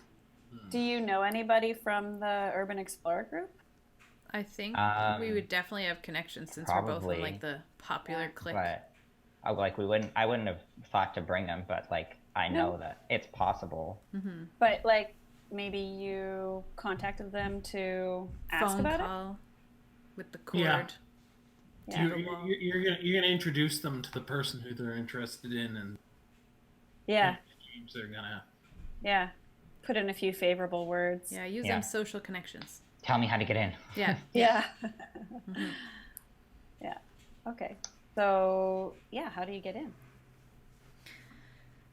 There's like a crack in, or not a crack, but like a fairly large opening that's like up against the wall. Like they didn't secure the barricade to the wall of the factory very well. So you just kind of, one person lifts it, the other ones creep in, and then once you're in, you kind of hold it for the other person to get in. Okay. Like it looks secure, but you can like pull it up. Yeah, and get in, yeah, and then, exactly. Like it's like a little, like a kinda loose flap. board Yeah, or whatever. yeah. So it's like you kind of work together a little bit so that nobody scrapes themselves or gets their clothes torn or anything. And then like the windows of the building itself, like the doors are like padlocked. Obviously. Yeah. But the windows, like a lot of them are broken, but you can still like, some of them are like cleaned of glass, and you can like get in or like. Yeah. They're boarded up, but people want to get in there and explore. So Yeah. So some boards are It's like fiddled with. loosened. Yeah. Yeah. Yep. I would say, honestly, frankly, a lot of these windows have mesh. Based on the time period it would have been built, that even if the glass was broken, there'll be like a mesh, a metal mesh that would keep you out of most of them. So Luckily. that's why you had to ask how to get in, because Yeah. One Yeah. of the There's windows tricks, has been... and it's I think that it's like this board that you're pushing to get past. It's supposed to be secured down. And as far as like anybody whose job it is to ensure this place is secure knows, it is. But the urban explorers or whatever have surreptitiously unfastened it in a way that's not obvious and can get in that way. Yeah. And did the same to one of the mesh windows. Sure.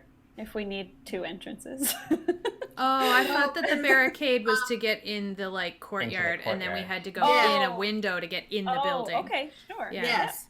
Yeah. Okay, yeah, like they've cut along the mesh. Yeah, so we just and kind of pull you that can back. peel it up. And then, Yeah. And then pop it back in. Okay, so you guys are going into the toy factory itself. Is that right?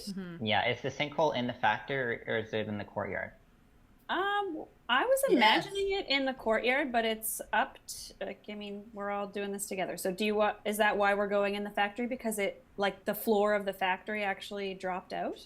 Yeah, they lost. that'd be That's really what cool. I was imagining. Yeah, I when like when that. it happened, they lost a lot of their manufacturing equipment. A lot of their assembly line got destroyed. Right. Okay, cool. And they just closed rather than try to fix things. Yeah. Their insurance didn't cover it. Insurance refused to cover it because it was an act of God. Right. Right. Right. All right. Okay. So yeah, you can enter in, and so it's a large open concept sort of factory space, and I think like part of the ground will obviously have been sunken in. There's not the entire room is destroyed, but there's sort of like this big sinkhole in part of the room.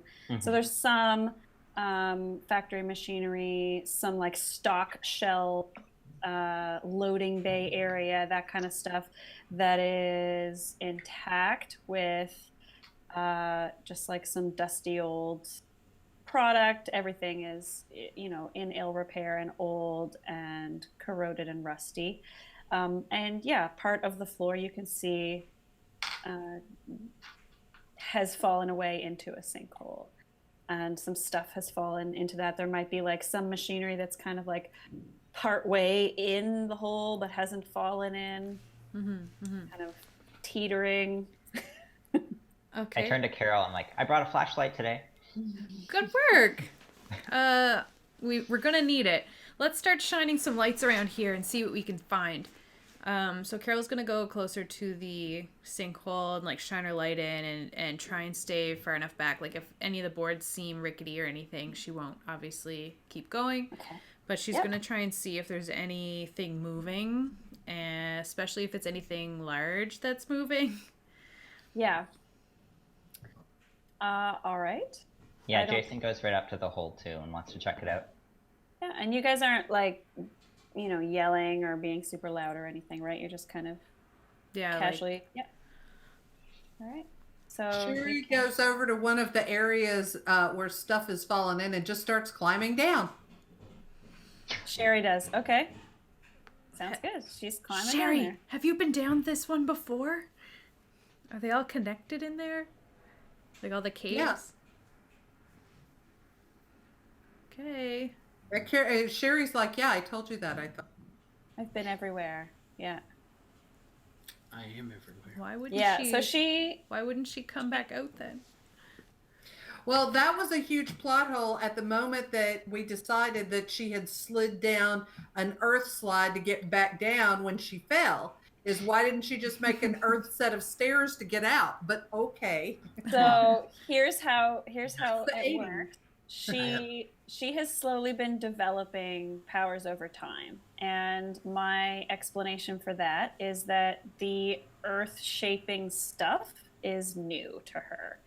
And when you saw her build that slide, maybe she said this to you. When you saw her build that slide, that's the first time she actually did fair that. enough. Like instinct took in and it Yeah. happened. That's what I Jeff thought. didn't see it at all, so. I was assuming that she asked the cave to do things, and sometimes it would do them, and sometimes it wouldn't. Yeah, maybe. And that's the other thing too, is like when this was developing, perhaps like randomly things would happen, and slowly she starts to realize that it's something that she could control, and then slowly after she realizes that, she learns how to control it, right? So it's like, Yeah. but now that she knows she can just get back out whenever she wants, maybe she's not too scared about just going down in there. Yeah. Now we're in trouble. Yeah. All right, so it does seem a bit precarious to get down there, so she would need to make some kind of check, and I would imagine that check's difficulty would be somewhere around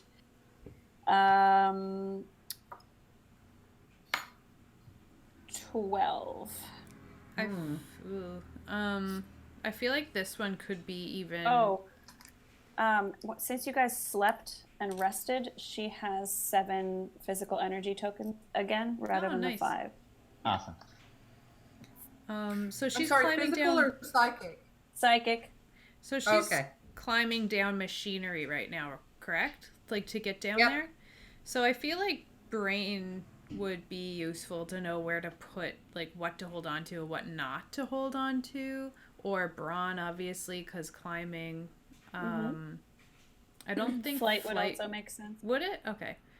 It's like dexterity, sort of. Okay. I would like to point out that her brains and her brawn are her D6 and her D8.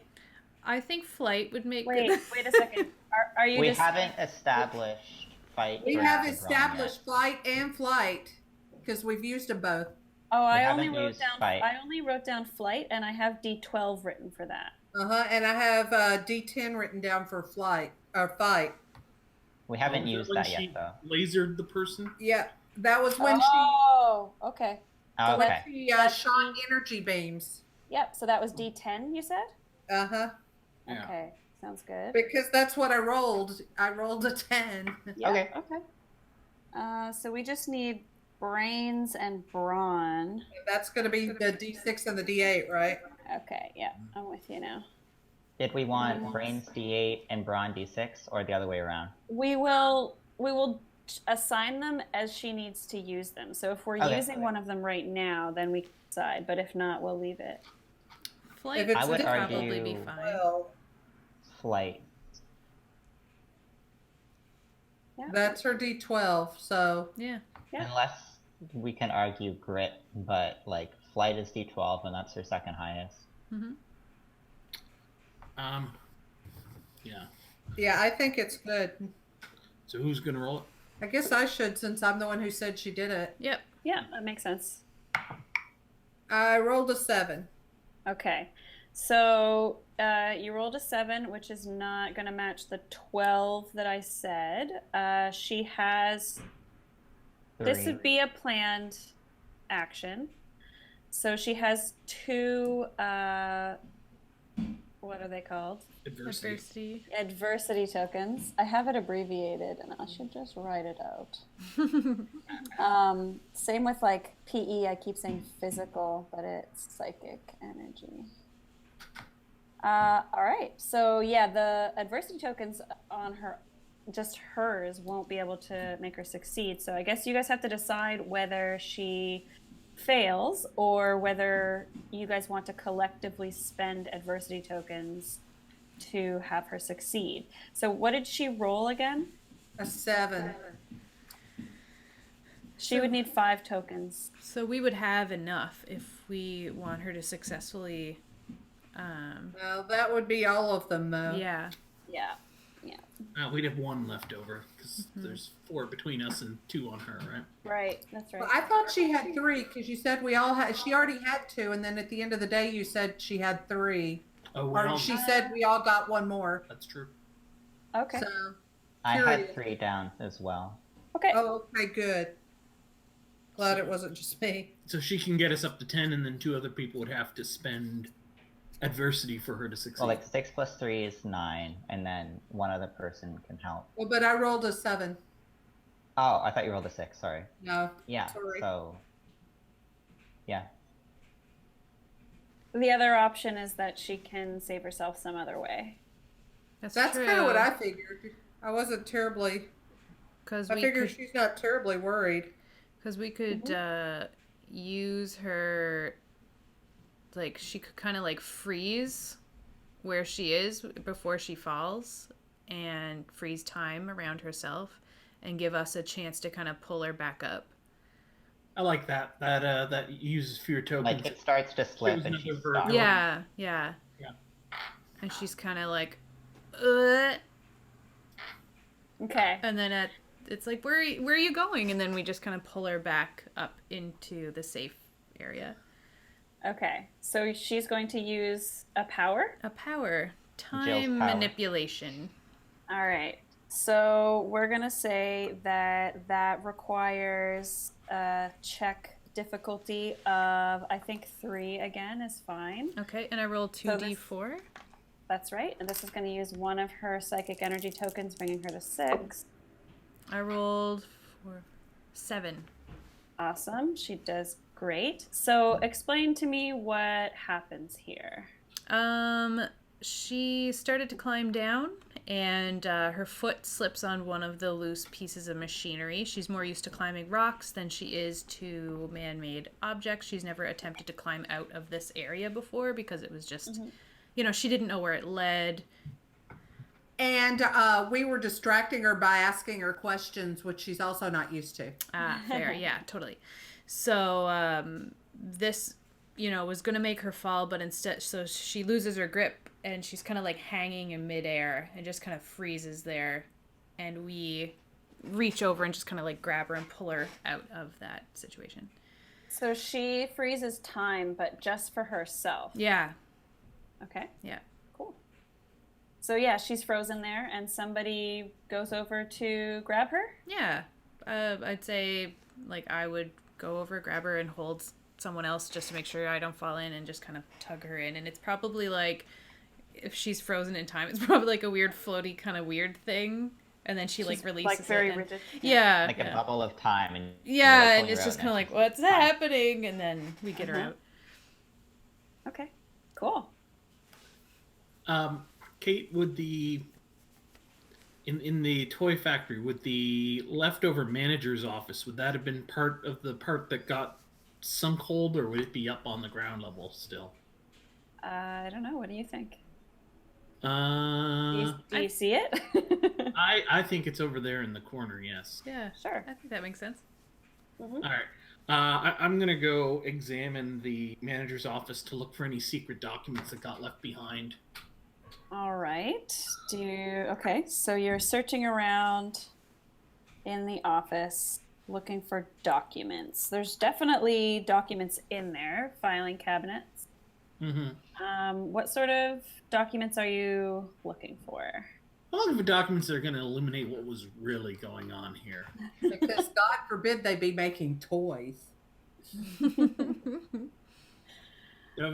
stay out of the room. There's too Like much reading. look for something that like connects it to like other companies, and maybe there was some kind of agreement between. Exactly. I'm actually in the top 10% of my class as well. Jerk. All right.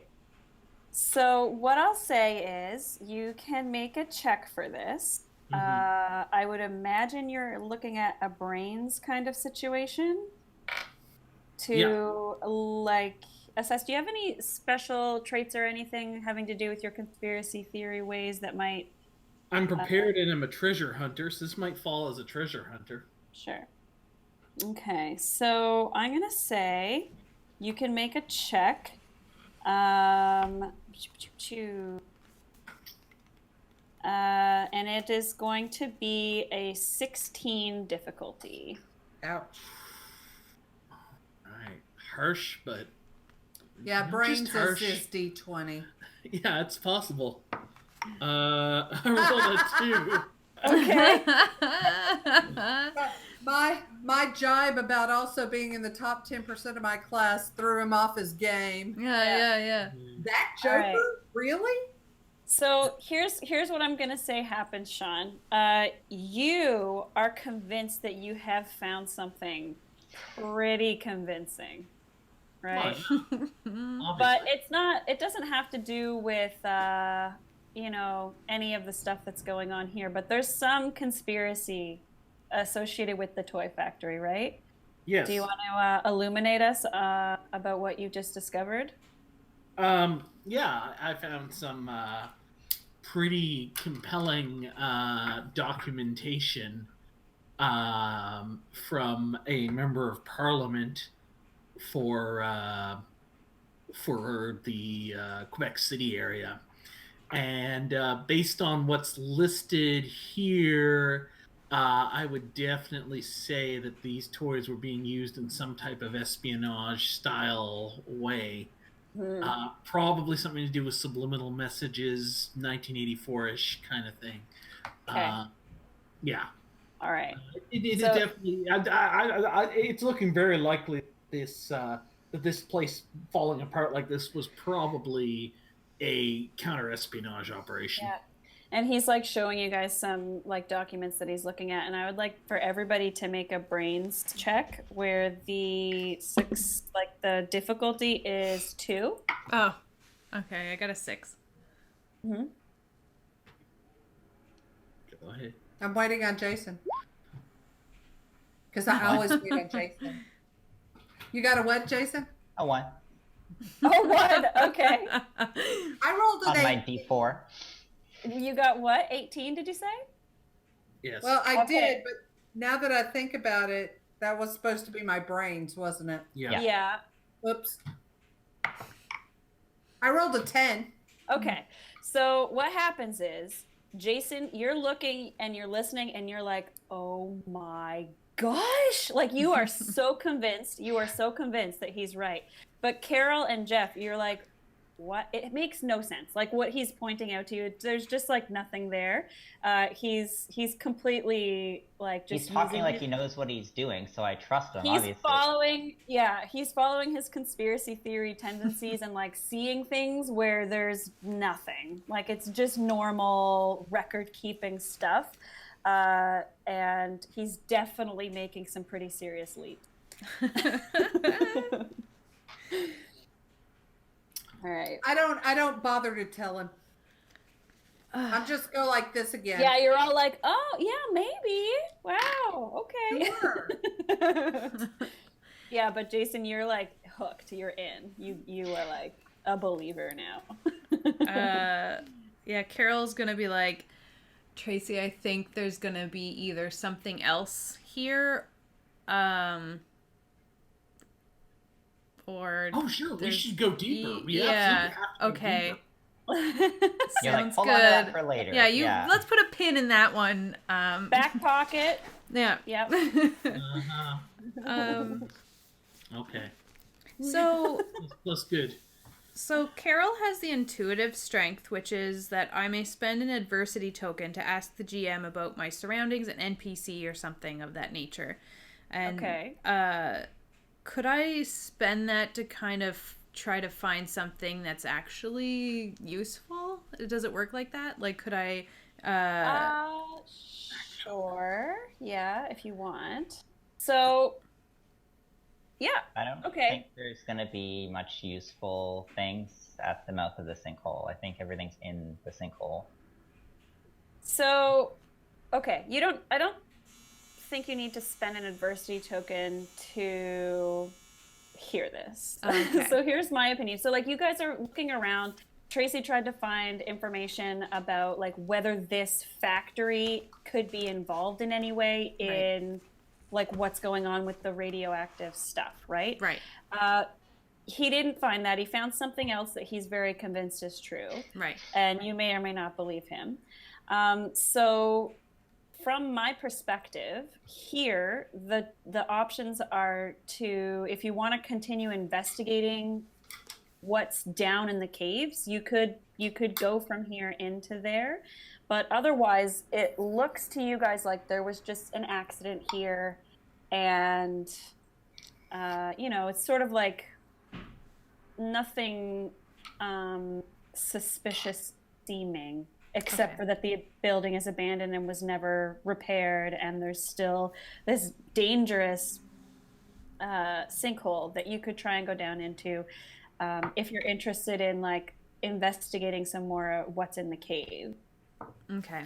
Well, Sherry seems to be pretty convinced that something is going on down in the cave at this location. And she's our cave expert.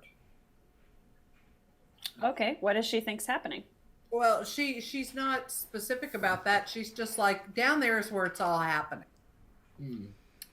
Yeah, so she's spent, years down there. And so she can tell you guys, she's seen, like she's already said, she's seen lots of creatures down there that are not natural, that appear to have mutations, and that she has been seeing more and more like grotesque and severe mutations since she's been down there.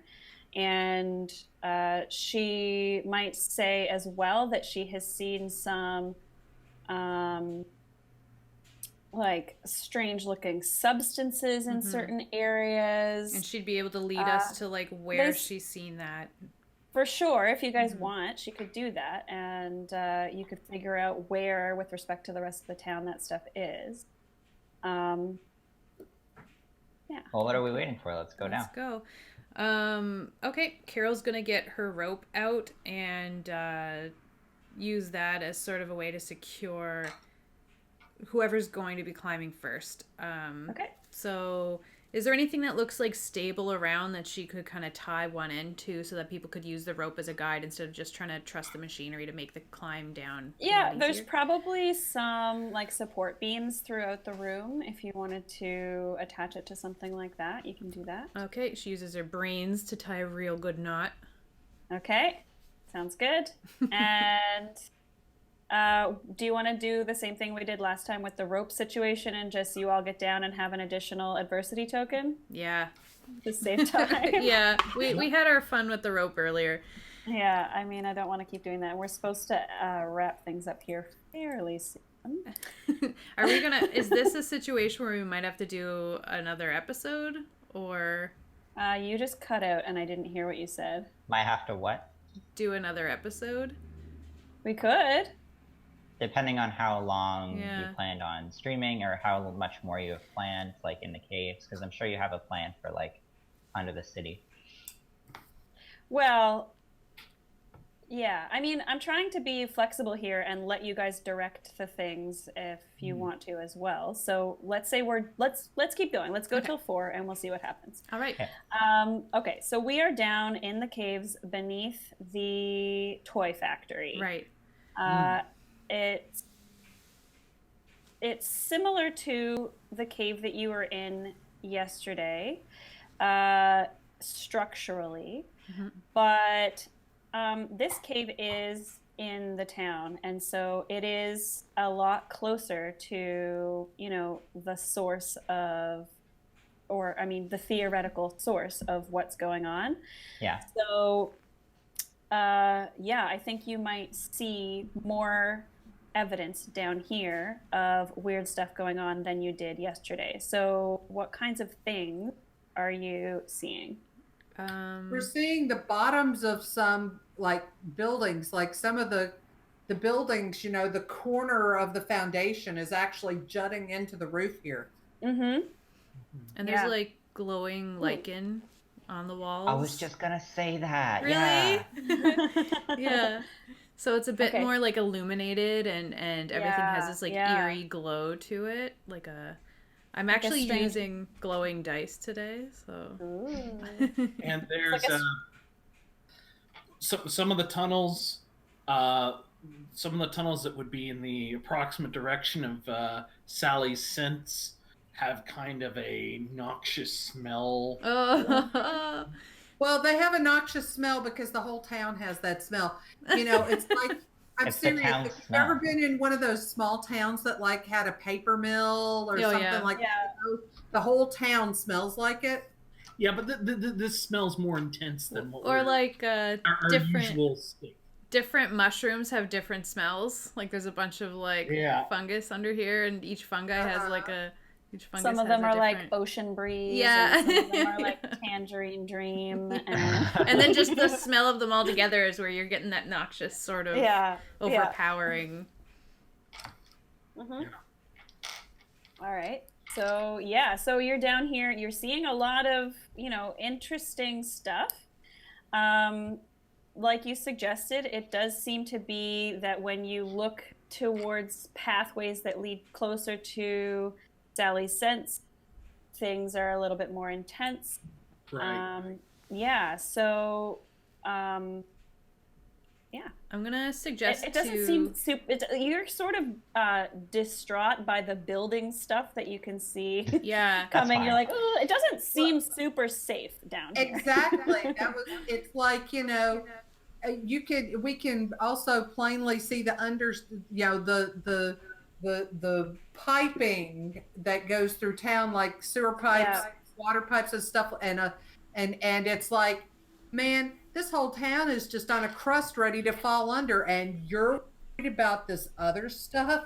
I'm gonna suggest to Jeff to start taking pictures. How many shots do you have? Well, so we're gonna assume. Like, did you bring your spare pack of? How many comes in a pack, and film? how many have you used already? Well, you would probably have larger and smaller rolls of film. You could have rolls up to 36. Like if you knew you were doing a longer. I'm thinking like if this is supposed to be used for school event, so you might have some 36 rolls if you're at a big event. You might have some 12 rolls as small as 12 if you were planning to be at an event like a chess competition or a math competition where seriously 2 photos is going to get you through the thing, right? There might be a couple of each in the bag, and let's say that I had loaded up with a 36. Mm-hmm. So you take some pictures of how precarious the city is built, and the glowing lichen and the mushrooms and stuff just kind of get and even maybe the pile of machinery that we came down on, just to have a record. Kate, I think that Tracy, while looking through the stuff here, stumbles upon some toy guns, and since it wasn't until the mid-late 80s the toy guns had to be designed to look like they weren't guns because people were getting shot with them. I'm going to grab a couple of these cap guns and pass them around to each other people because it might be a convincing fraud down here in the dark. Okay, sure. So everybody's got a little toy gun with them. That looks like a real gun. Yeah. Sounds good. Particularly down here in the dark. Yeah, exactly. Right. All right. Sounds good. So, all right. As you guys are looking around and taking photos, let's see, how do we decide? Does everybody just notice? I'm trying to figure out like what the perception check would be for this game. Is it brains? I'd say it'd be brains. Or brains, grit? Or would Grit. flight be like aware of danger? But I mean, the flip side is there a more interesting outcome if we see it or don't see it, and then just go with that? What do you mean? I mean, like Is it going to be more interesting if we don't know? or In more. which No, case, I want somebody to notice something. Cool. So I would like for everybody to do like a brains roll, and we'll just see who gets the highest. Well, still succeeding. 3. I got a 9. I got a 1. Oh. 8. Okay, so Carol, while you guys are looking around and taking pictures at things, you see for a fleeting moment in the cave, you know, down the way a little bit, peeking around a corner, you see something really quick, and you swear that it's an aging woman, an older woman. And as soon as she sees that you've seen her, she scurries away. One of my flaws is that I'm secretive. So I'm going to break off from the group and start kind of following her without saying anything to anybody. Okay. I'm gonna say Jason is here on Carol's like invitation, and is also probably more loyal to her than any of the others. So he would be paying more attention to, like where I'm playing a game. Stevie! To where like where she is and what she's doing, and like following her lead. Okay. So you're thinking that you would maybe notice that she's gone. Yeah, like I would probably follow. It's like Okay. if anything. Are you trying to follow so that she doesn't know that you're following? So that Carol is following the woman without the woman knowing that Carol's following, and you're following Carol without Carol knowing that you're following? No, Carol can know I'm following. I don't care. I'm not trying to be sneaky. I'm just following her lead. Oh, she's going over here? Okay, let's go. Okay. All right. What about everyone else? You guys are all just kind of occupied. I'm taking pictures, so I'm looking at what I'm looking at. Mm-hmm. Shawn, do you think you notice her? That I notice, maybe, where's Sherry in all this? Oh, yeah. Well, because I'm not sure that you're not following Sherry, right? There could be 2 Sherrys walking around. There's time travel. Yeah, so she's here with you. Yeah, she's just with the group. Yeah. Okay. She could be doing something like it. Yeah. You guys want. Yeah. If she's not doing anything else, she's probably like seen a rat and she's like all excited to Maybe check she's on like her talking pet to rat, the animal. and yeah. I think Sherry is.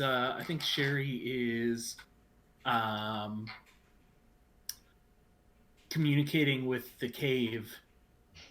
I think she's using her ability to shape the cave to try to find where the hurt is, basically. That's good. Okay. So Jill, we'll cut back to you. You're trying to follow this figure that you saw. Get more information. There's sort of like this corner that you saw her peeking around, and when you come to the corner and you look down, I mean, first of all, it's very dark. So do you have a flashlight? Yeah.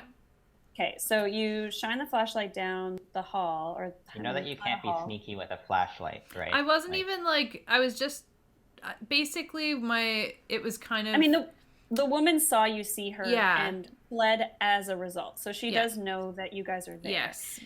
Mine was So- more that I didn't want to report back unless I knew what was going on because my secretive trait is a flaw. Okay. It's not Yeah.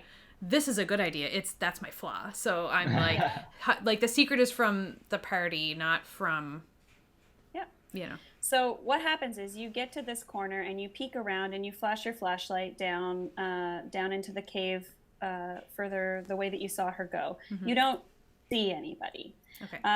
But when you look down, you do see on the ground where she was a pair of gardening gloves. remember when we built the town Yep. and we had the rumors, and Kim's rumor? Yep. I don't remember. So you know that there's a garden club in town. Oh, And I it's do remember. It's mostly older women who, get together and talk about gardening, supposedly, very normal thing. But there's a rumor that these women are actually former government agents. Right. Former government agents. Yeah. Right. Yeah. So, This is proof. yeah, it is proof. So Carol is really excited to find this proof of this rumor. She's going to pull out her journal and use her flashlight to start writing it down. Yeah, absolutely incontrovertible proof of like, yep, here it is. Absolutely, definitely. The rumors are true.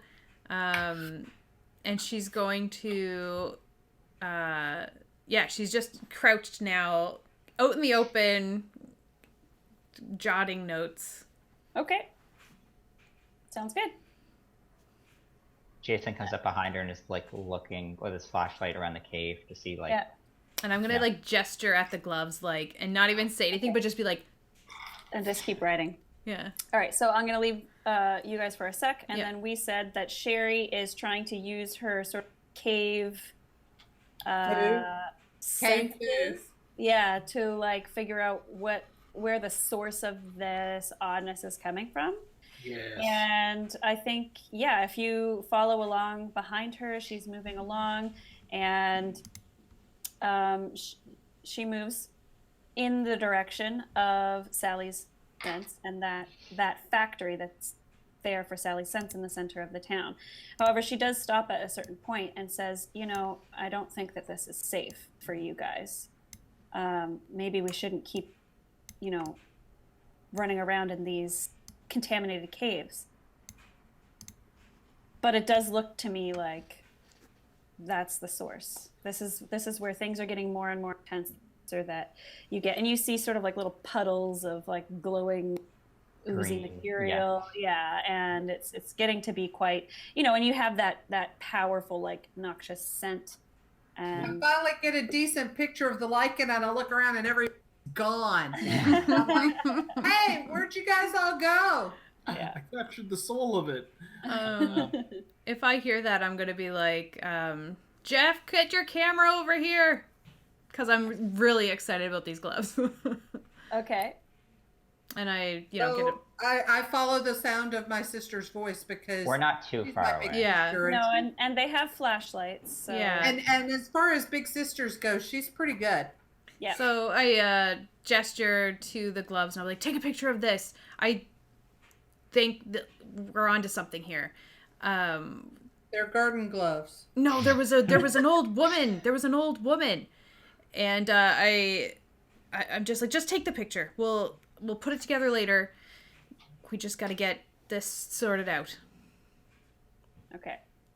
Do you know where she went? Like, And I kind of like that reminds me that I was like, I should have maybe Following been someone? on my guard. Yeah, that I was following someone, and I kind of shine the light around and take a better look at the cave to see where she could have gone. Like, how fast could she have moved? How, like, was there any twists or turns or, a hole or like stairs, anything. Yeah. So there's lots of cave that way. Okay. So I'm assuming she just kept going on down there. Did you want to follow her or go back with Tracy and Sherry, or? We didn't hear that Sherry was suggesting that it was dangerous, right? I don't think that you guys are that far from each other. Like, Oh, okay. you could all hear each other talking, I think. And honestly, when you said you found gardening gloves, Yeah. Yeah. It's like, Tracy, gosh, Yeah. it's real. It's real. Yeah. do it. Yeah. I think we should You follow her. explain I think we should go and check it out. She might be leading us directly to, and I mean, it can't be that dangerous if she's down here. So And let's. like, if Sherry thinks it's too dangerous for us to go under the factory, we can at least follow this lady and see where she went. Yeah. I mean, we really all we need to do is get in there long enough to take some pictures Exactly. that the Gazette won't ignore, and When you say get in there, where do you mean? the direction that Sherry said would be a bad idea to go in. So you want to go in and out, but quickly, as if that won't hurt you. All right. So here's my proposal, guys, for this session, since it's almost 4. Sherry is going to suggest to you that if you need to get into Sally's sense to find evidence that they are directly responsible or involved, that probably the best and safest way to do that would be to go into the building above ground that isn't contaminated with radioactive material. That makes sense. Sherry seems to know a Yeah. lot about radiation. She does. So what my proposal is, if you guys are all okay, we can reschedule another little stream where we pick back up On Tuesday? Maybe. Like on Tuesday. Yeah. Game Tuesday. Oh, okay. Game Tuesday, not Game Okay. Tuesday, not IRL break in and I was Tuesday. checking my investigate. calendar, yeah. Take your kids to work day, Yeah. and you can see what you find in the factory there. How does that sound? I'm okay with that. Are you guys okay with another sesh? Another Yeah, day? that works for me. That gives Jeff Monday to develop the pictures he took. Ooh. Yeah, so yeah, we can well, what we'll do is we'll pick up next time on Tuesday, and maybe in the meantime you guys can all think about stuff that you did on Monday, and we can sort of do like a recap of what happened Monday. Yeah. And then start the session on That Tuesday. sounds Does that awesome. sound good? Okay. Yeah. Sure. Perfect. All right. All right. Thanks, everybody, for Okay. joining us. Yeah. Awesome. Thanks, guys. It's really This was interesting. exciting. Yeah, it's interesting getting used to a new system. I'm finding it really hard to understand that I have more narrative control. Yeah. So that is a steep learning curve for me, at least. I don't know. Yeah. Same for me. It's Yeah. it's a unique system, and it's very rules light as well. So you saw me struggling there to be like, wait, how do you perceive something? Yeah. Like I tend to want a little bit more, but Yeah. anyways, Yeah, we're yeah, getting you used just have to to it. be Yeah. you have to be flexible with it. But Yeah, I'm glad we're giving this a few sessions because I feel like judging a new system off one session is kind of hard. sure. It can be. Yeah. Yeah. All right. Well, we'll see you All guys right. next time. Thanks for joining College of Lore and our exploration of these caves in this town. And we'll see you next time. Bye, everybody. Bye. Bye.